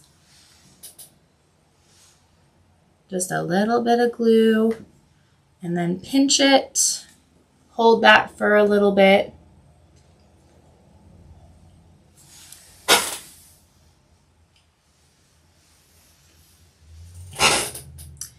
Okay, it's good to go. And then I'm going to pinch one little corner of it for now. I'm going to place it in this far corner here. And then I ran out of pins again. I'm just going to temporarily pin this while I do this. And then I'm going to go all the way up this line here and pinch this corner, and then we're going to take the other corner and we're going to drag it as far up as it possibly can go and pinch that down. Okay, so that's going to be the temporary, it's going to be temporarily pinned. Actually, I think I need to take it out for a second so I can actually pinch all the corners properly here. So I'm going to pinch it right to like that center swirl and then pinch the other side right where I had that pinch before. Let's hope that this is the right thing here. I think I kind of made a goof. Let's see. Is that going to fit? Okay. I think I might have accidentally flipped it or something.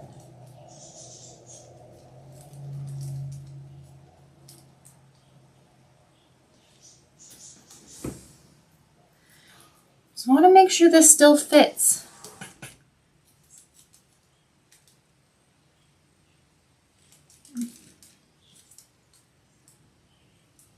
Let's flip it.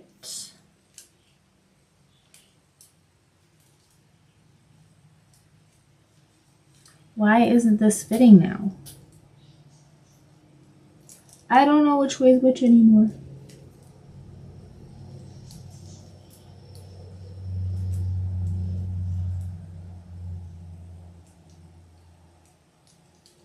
Okay, I see what the problem is. I made this side, I didn't pinch in the right spot on the one side here. So I gotta fix that.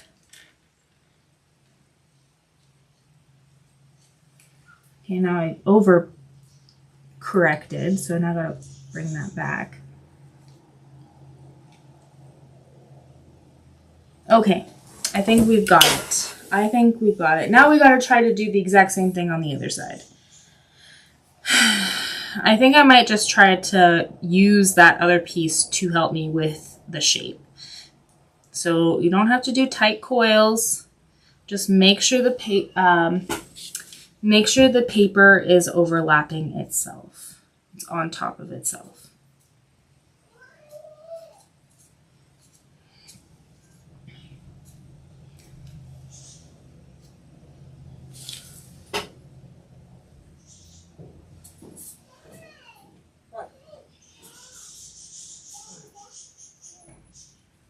Yeah, we will. I'm just grabbing something from the back here. Jenny, don't do that.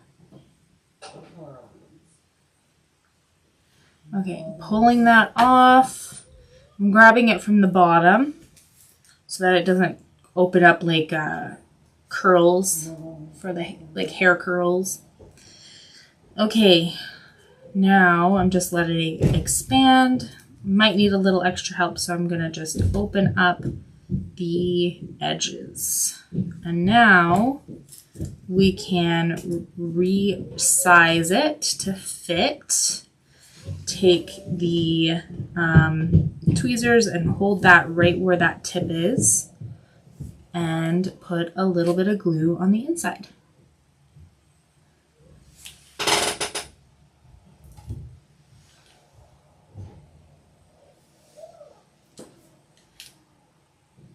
And hold that in place until it dries.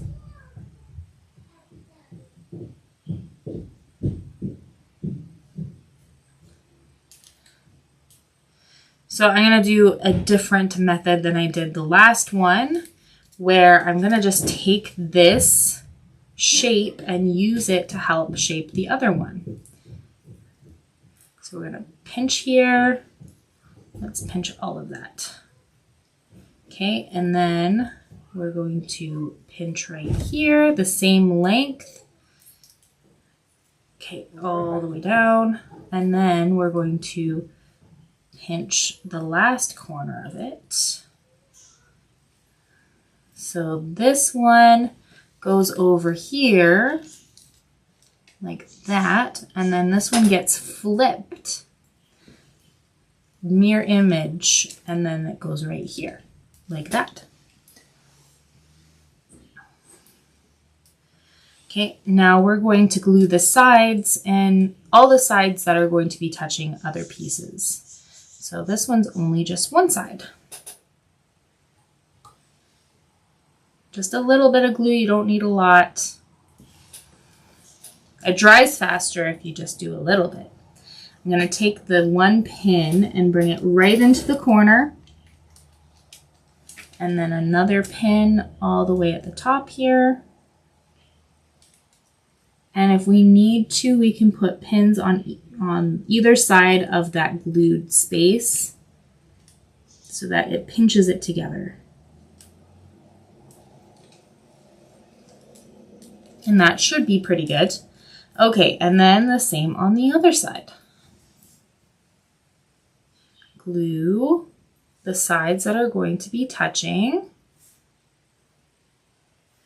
And then I'm going to take, we're running out of pins again. I'm going to take a pin and I'm going to bring it all the way to the corner. Take another pin and bring it all the way to the top.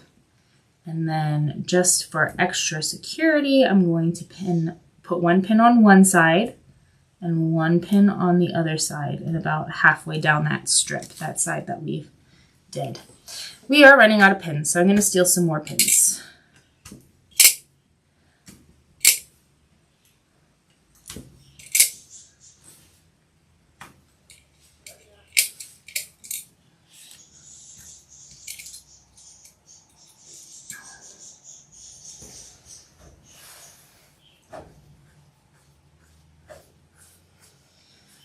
Okay, now what shape should we use?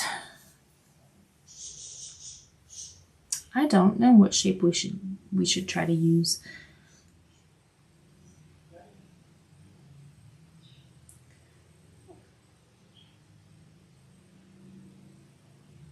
I'm just thinking all the different shapes I can make.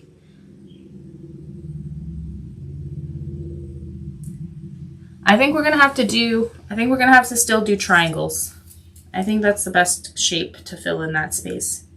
So we're gonna do a couple more triangles using the full length of a strip for both of them.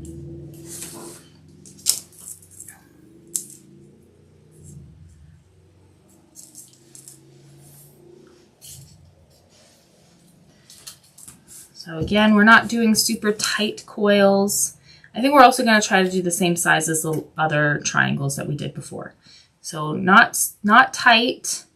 We just want to make sure that we are overlapping the paper to itself because we want it to be nice and flat.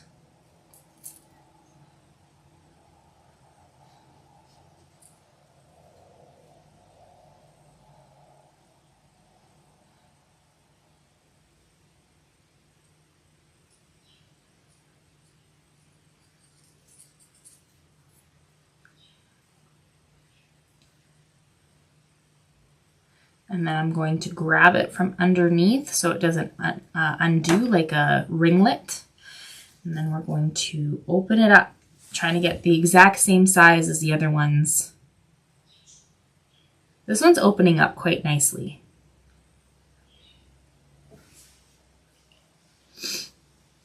I'm just going to use my fingers to kind of make it bigger because it's not that much bigger than it needs to be. Okay, pinching it right where that end of that paper is and putting a little bit of glue on that end. Holding it in place while it dries for a second.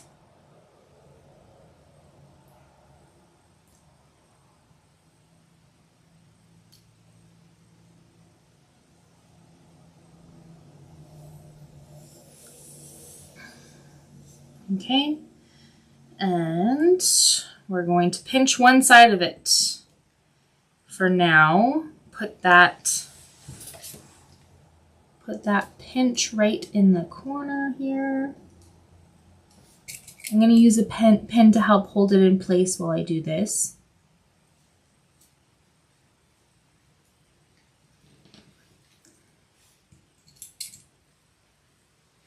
Okay, and I'm going to pin into this other corner right here.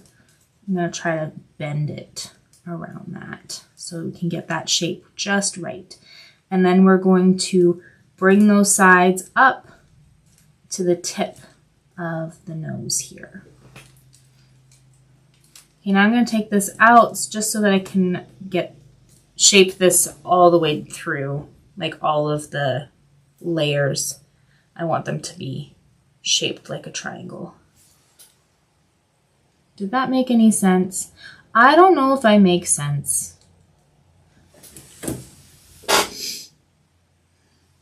And then we're going to do another strip.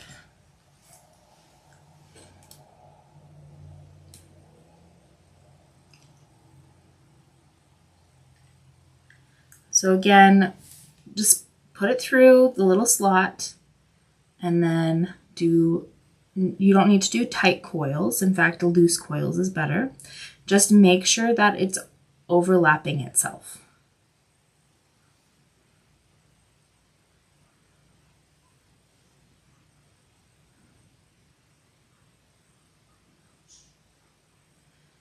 And I think I'll do the same method as the last one where I just make a mirror image, a mirror shape of the other one and just flip it.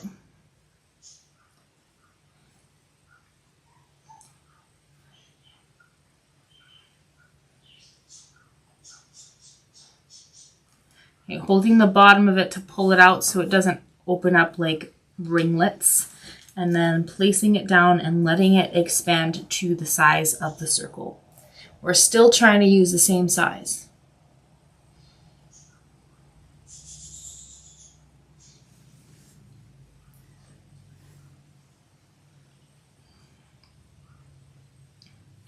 Okay, it's not opening up completely, so I'm going to loosen up the last couple of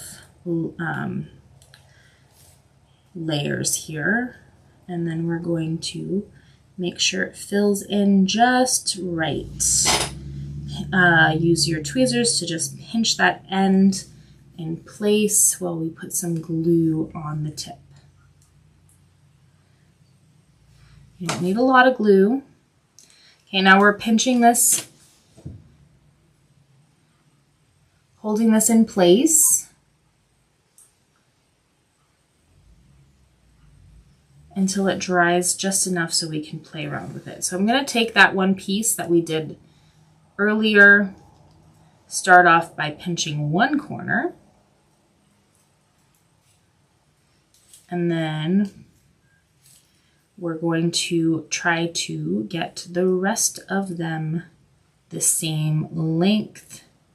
So we're going to pinch it here and pinch it here. And then we can pinch the inner layers too so that they're triangular. It's not exactly the same because you can see that there's a huge gap here. But again, I'm not like any professional at this at all. I'm just coming up with this as I go. And then we just gotta flip this one over, and there is the other side. This one wants to jump away, wants to hop away. And then we can put a little tiny triangle right in the center. Okay. Okay, let's see. So now we're gonna glue the side of where it's going to be touching another piece. Just put a little bit of glue. Oh, that's a lot of glue I put on. I'm gonna try to scrape some of that off. Okay, place that down.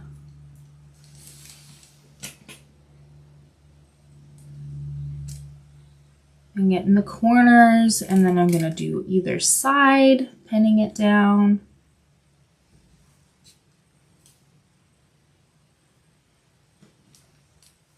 I'm also gonna pin the tip of this right on top so it stays in place for me.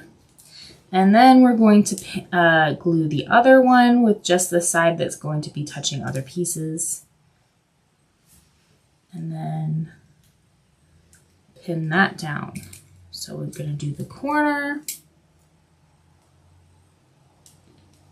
the other corner, and either side, just to make sure it really sticks to each other, and also the tip. Just want to make sure.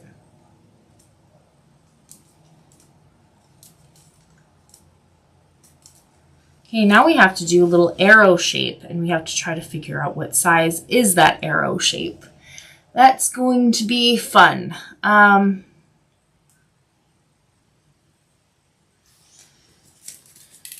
So this is all by eye. There's going to be misses and there's going to be wins.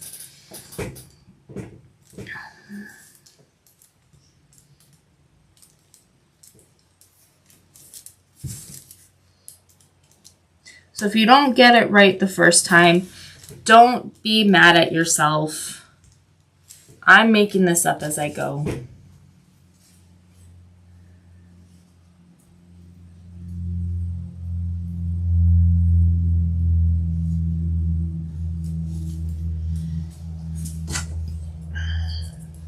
I think I'm still going to use a full piece for this, but I am going to go a couple size smaller than what we were using before. So I'm going to put this full piece of paper in this little slit and then roll it. It doesn't need to be super tight, but just try to make sure it overlaps itself.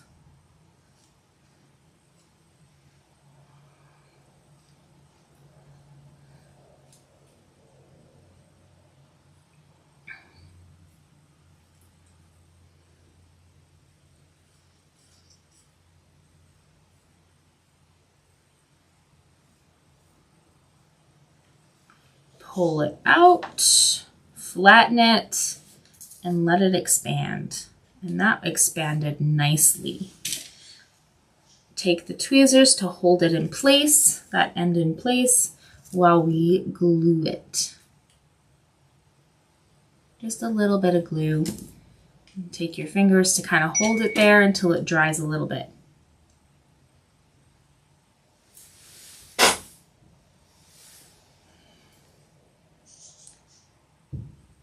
I'm going to pinch the top of it first. I think this might actually work out perfectly. And then I'm going to kind of try to measure this out a little bit.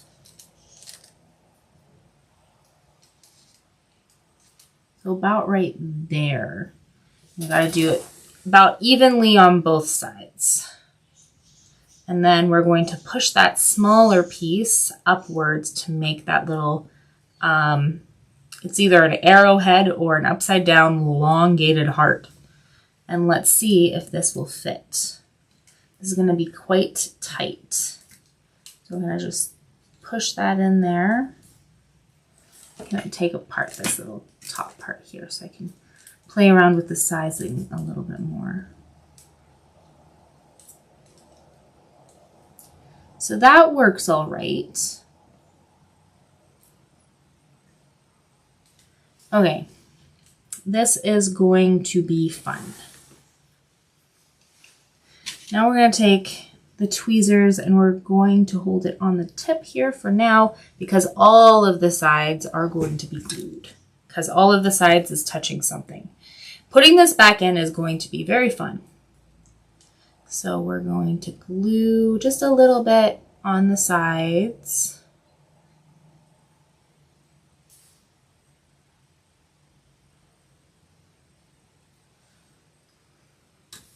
And then I'm going to just separate the two pieces here for now so I can slide this in nicely.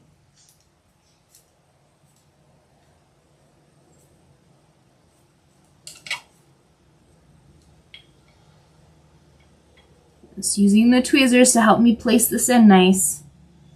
This is very delicate. Triangle in here came out. Okay.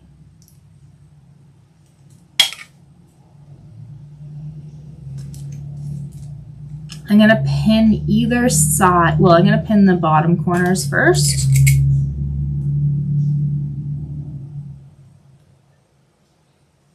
And then either side of the sides, right in the center of the sides, so that it can stick to the other pieces a little bit better.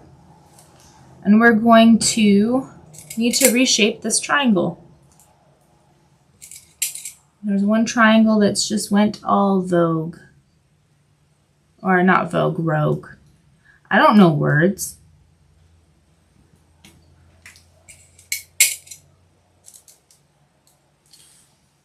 I'm gonna pull this over like that. Okay, now that's fitting nicely. Okay, I'm gonna pin the top. I'm gonna pin the top here to squeeze that. Okay, we're gonna switch colors for a little bit because we gotta do a little shadow on either side of the nose.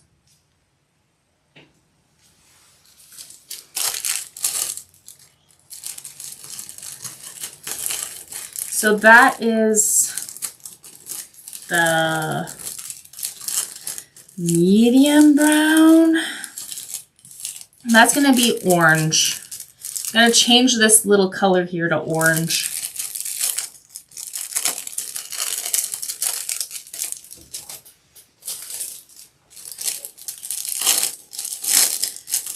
I think we just need small pieces for this. Now the question is, should I do little pegs or should I do like a really small elongated triangle?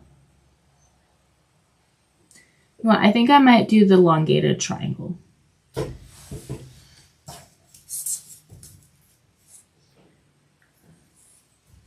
And I think I'm only going to be using half a strip for these pieces. Let's see, can we estimate what size this is going to be?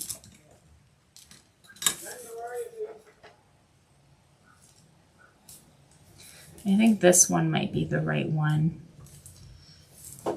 Just eyeballing it. Oh, I was gonna do half a size, right? So I'm gonna fold this full size piece,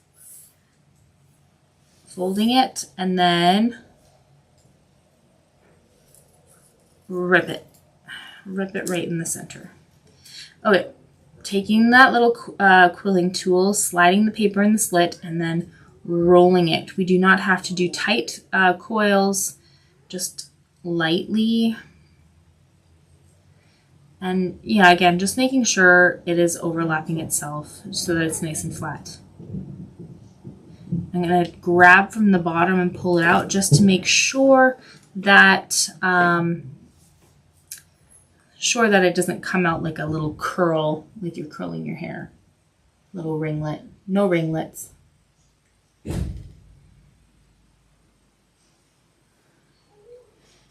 Okay, I'm going to give it a little help by unraveling a little bit of this. Maybe do a couple of layers of unraveling. Okay, and then place that back in. We're going to take the tweezers and we're going to hold it right where that tip, right at the end of that paper.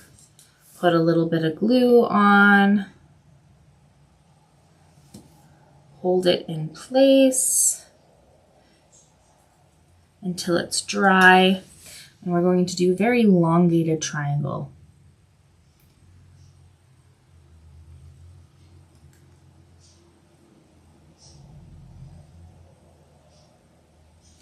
Okay, I think that's good. So a very tiny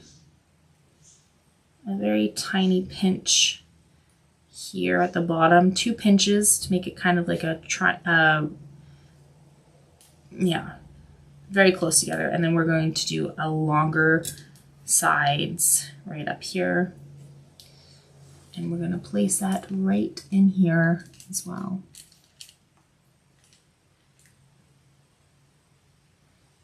I think that works. Let's do another half piece and pinch, well, roll it up, do the same things.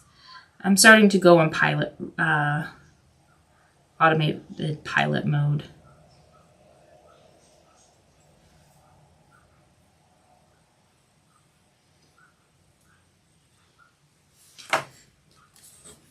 Autopilot. There we go. That's what I was trying to say. I am so sorry that I couldn't do the photorealistic portrait today. I really wanted to do that.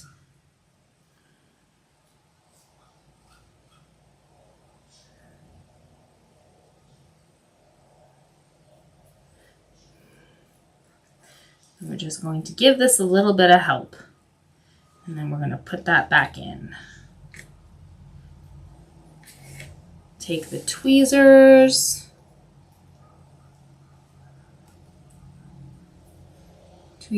Ah, it popped out. Hold that piece right there and then glue it a little bit.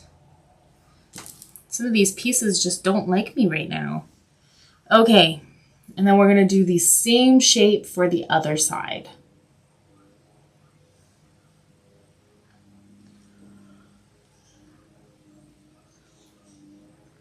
So we're going to do a really small, well, let's take this and use it as guidance so it's almost identical. Okay. So a very small side here, and then we're going to take the rest of it and have it point at the top, like that. And then we just flip it so that it's the mirror image of the other piece. Okay, now we're going to glue the side that's going to be touching another piece of paper.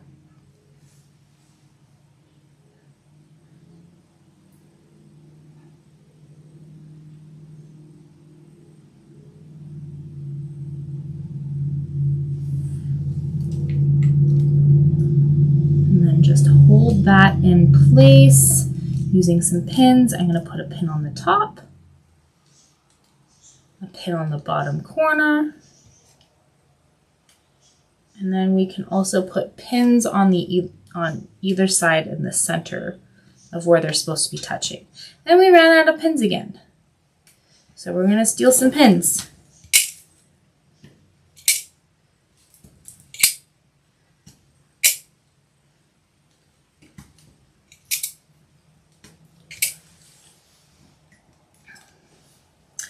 Gluing the side that is going to be touching other pieces that are already on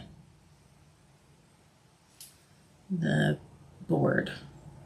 You don't need a lot of glue, just a little bit of glue, not a lot. And place it down.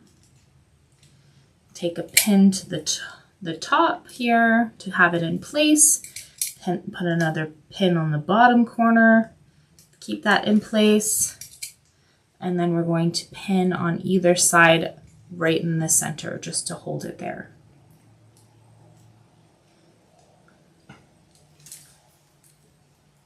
So that is it for that orange color. So now we can switch it up again.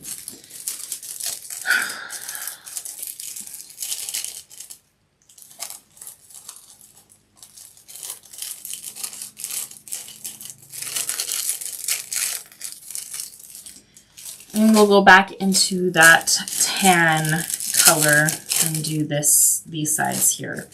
And I think I might do a couple of rectangles.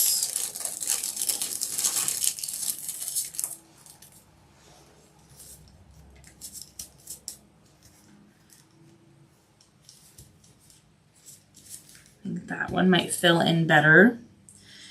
We're going to use full-length pieces for the next two. So we're going to grab a couple of full-length pieces.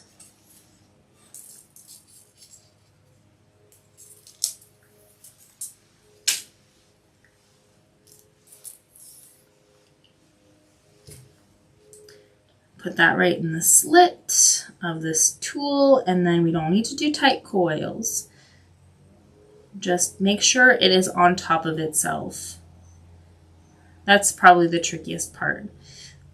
Making sure that it's on itself, and then also taking it off can be tricky too, because it will probably, like, there's a possibility it will come out like a curl, a ringlet.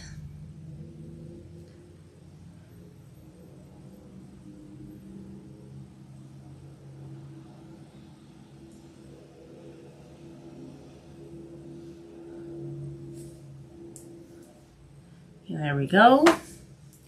I'm going to let it expand.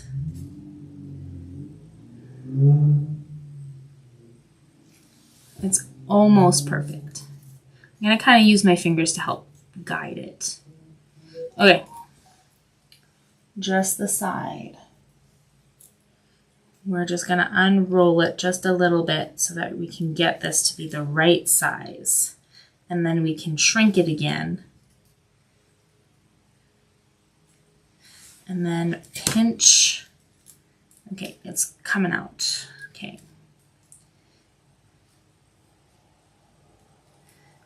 Pinch the end so that the end of that paper doesn't slide and cause it to be a different size. There we go.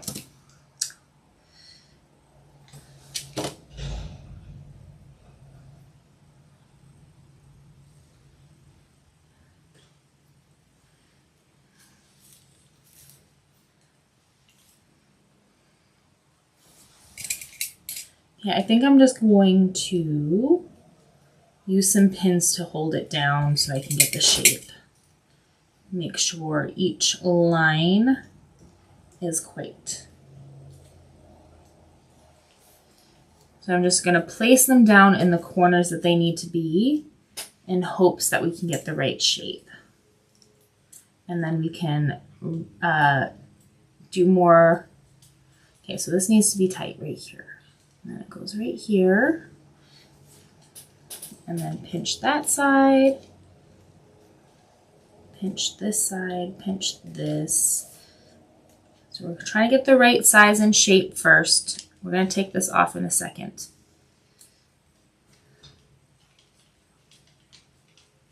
I'm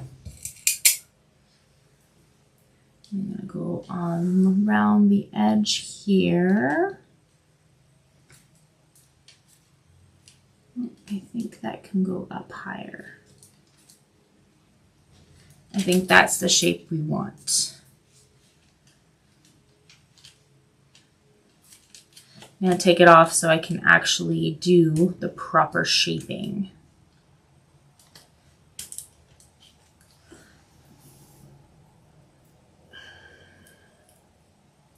So pinch it here, and I'm going to try to pinch it right into the center. Pinch it on this side. Pinch it on the bottom. And then, which one was the, I hope this was right. Slightly off. That's okay. And we're just going to make the exact same shape, but I'm going to use that shape to help me guide the other one.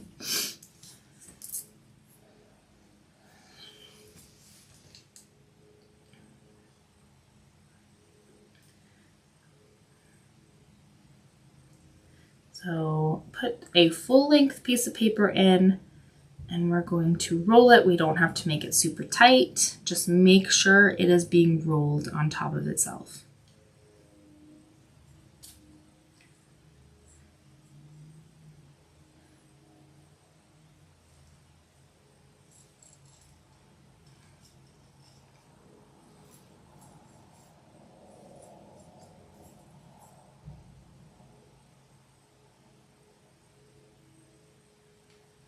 And pull it from the bottom using your finger to kind of guide the bottom out, because we don't want to have any ringlets, accidental ringlets.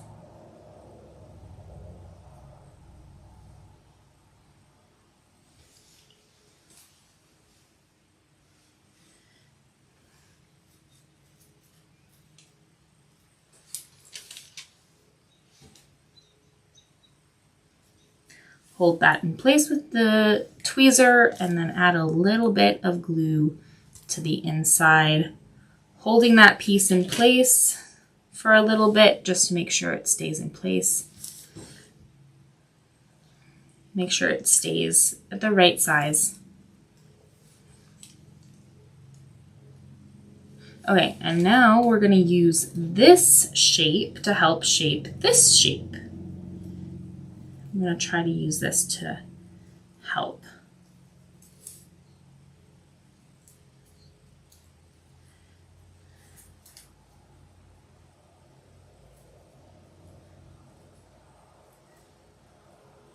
This actually might be a little bit more difficult.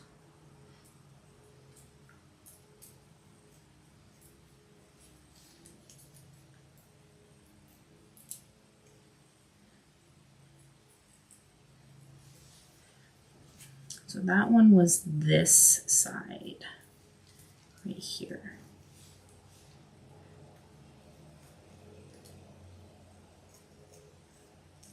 It's just sculpting.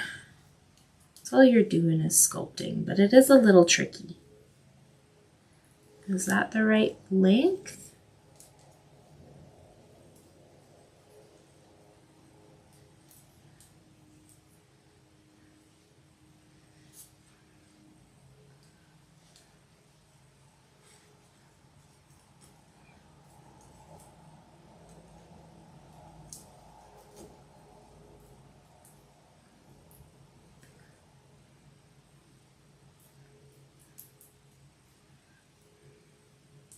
And then flip it over.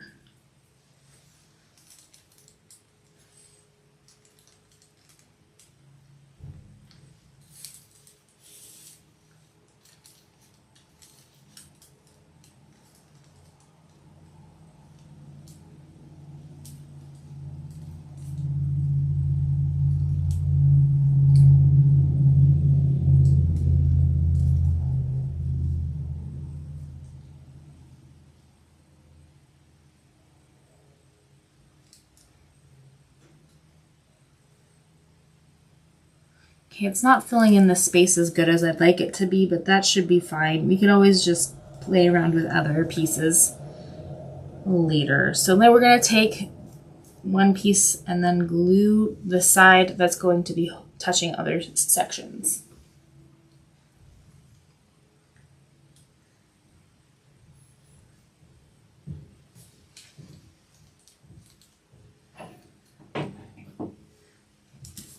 I'm going to pin here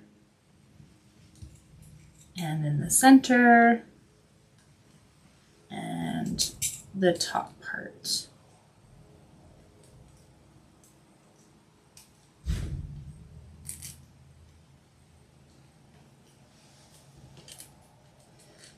Okay, and then do the same to the other side. Just glue on the side that's going to be touching other pieces.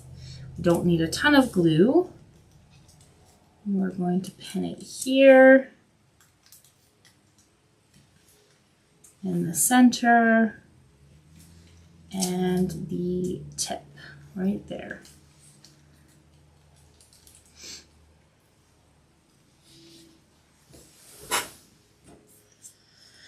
Okay, we can do like a diamond shape for the next big piece. And I think we're still going to use full length pieces.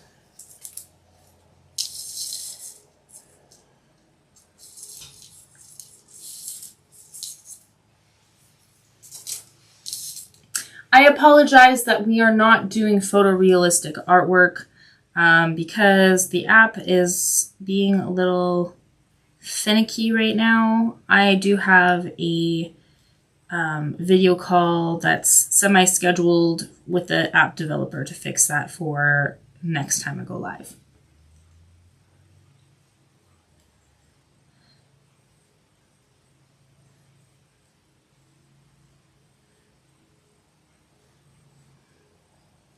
So we don't need to do super tight coils, just make sure it is overlapping itself. Grab from the bottom so that it doesn't make any ringlets. Flatten it with your fingers so there's no pieces sticking out, and then you just let it open up in the size that you want it to be.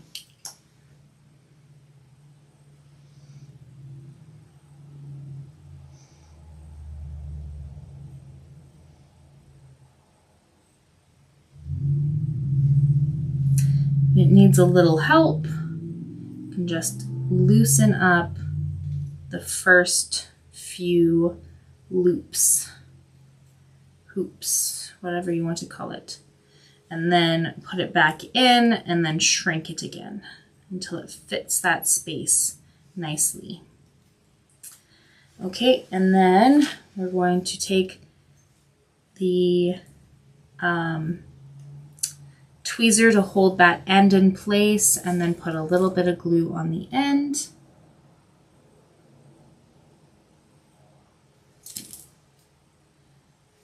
Pinch it.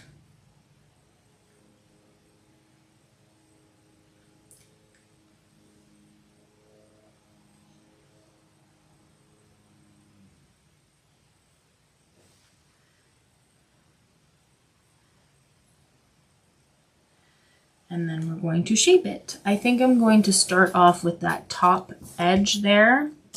And take a pin and bring that up right to that corner. And then pinch it a little bit, just make a crease there. And then what is the next angle? I think it's right here. We're losing pins, so I have to steal from other places. Okay, so it's right here that I need that other pin. I'm using this to kind of help me shape what I need. And then we're going to take another pin. And I think I'm going to try to bring it all the way down to the tip of this other shape here. I'm going to kind of pinch it so I can get it. I'm going to take it out just to help define that shape that we just created a little bit better. So I'm going to pinch right here. Where's that crease? I'm going to define that crease a little bit more. And then same with this other side.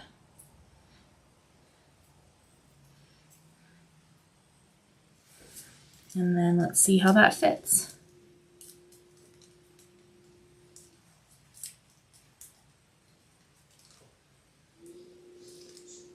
I think that works pretty good. And now we got to do the mirror image. Yeah, I think I'll just leave it out for a second. Let's steal some pins from other places.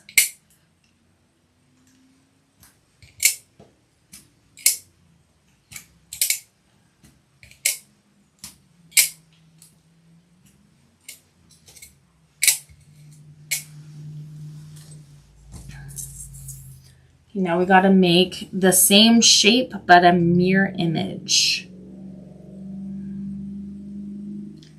Still using a full-length piece of paper, and don't have to do tight coils, just be loose, but also make sure the paper is overlapping itself.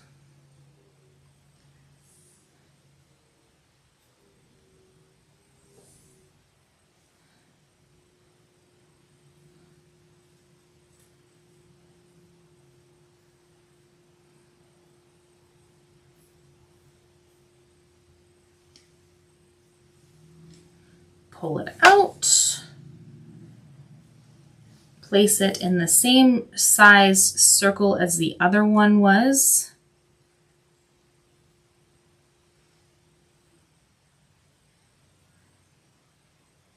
Okay, this one actually filled up completely. So now we can use the tweezers to hold that end in place. And then we can glue it, just using a little bit of glue. Just glue that one end and then hold it until it dries a little bit, which doesn't take long, especially if you're using a little bit of glue.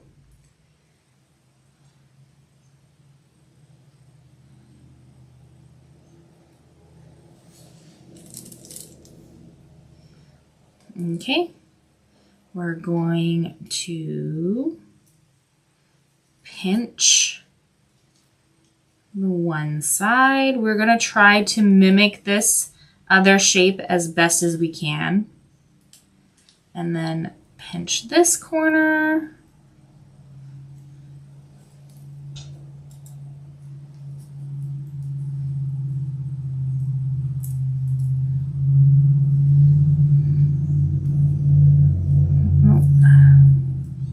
We're sculpting with paper.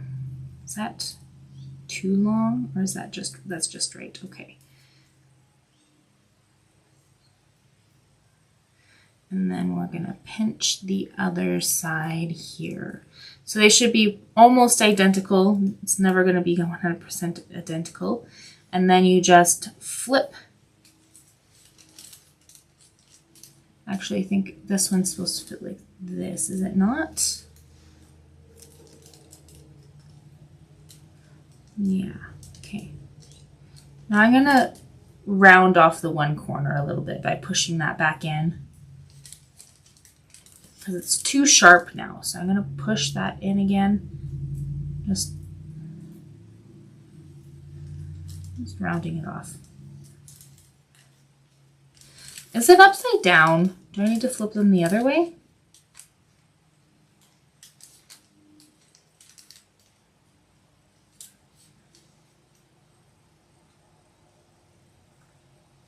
I think that's fine. I think we did all right. So now we're going to put some glue on this side that's going to be touching other pieces. Just a little bit of glue. We don't need a lot.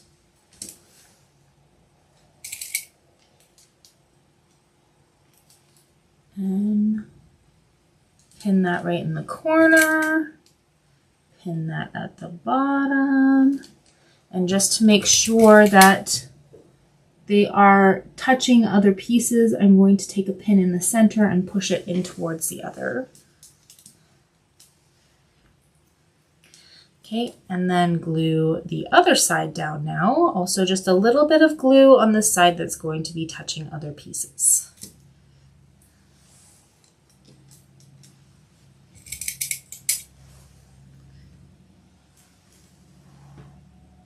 We're going to pin that down. Pin this.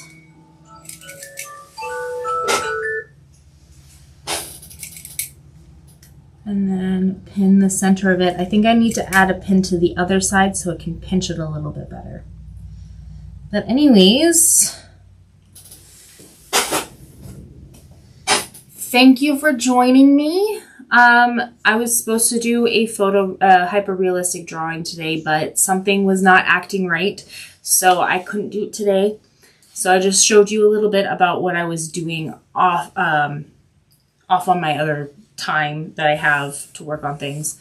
So this is there's not going to be a continuation of this video. You'll have to wait until the tutorial comes out. I would really, really, really appreciate it if you guys can send me your artwork. You can email me a picture of your drawings. I will put it in, I want to put it into a slideshow that I have at the beginning and middle of these videos. Right now we just have two artists, me and somebody else. And I want to also give you a shout out. I don't care if you're new to drawing or if you're a professional at drawing. As long as you're using the app, I want to see it. I want to display it for other people to see. And of course, I'll tag you in it. Make sure you get the proper recognition for it as well. I do accept requests for future videos. I'm particularly really good at pencil work, so graphite and colored pencils with portraits, people portraits, and pet portraits. But I am not limited to doing that. I can do stained glass painting, I could do fabric painting, I could do quilling like I did today.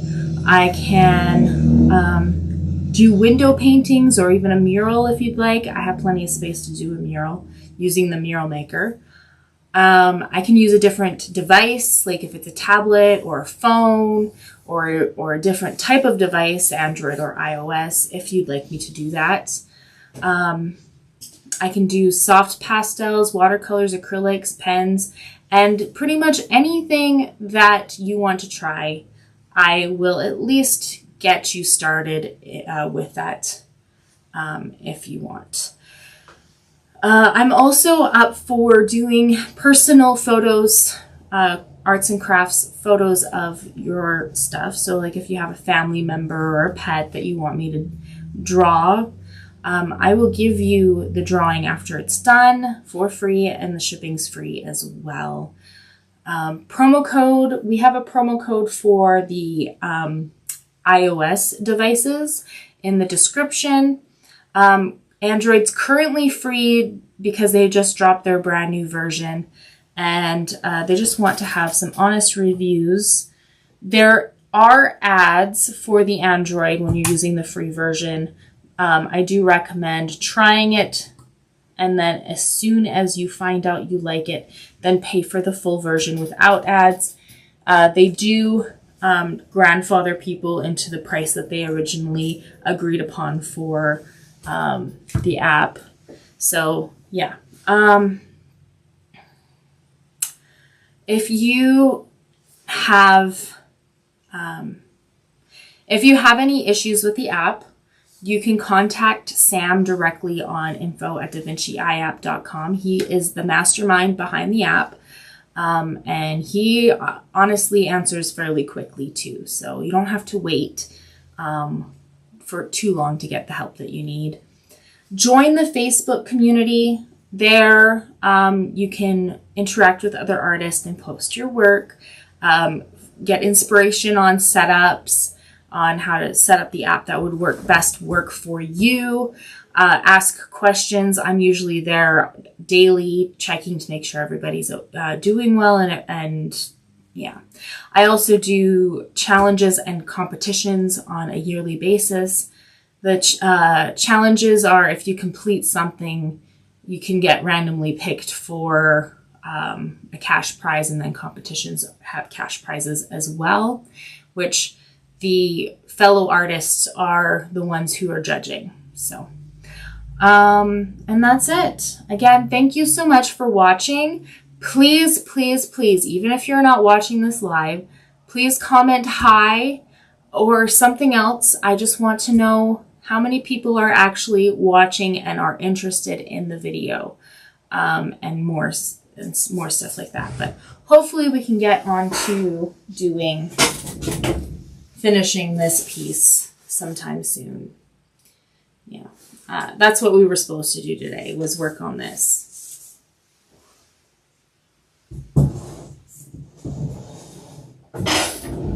Okay, again, thank you. Have a wonderful day.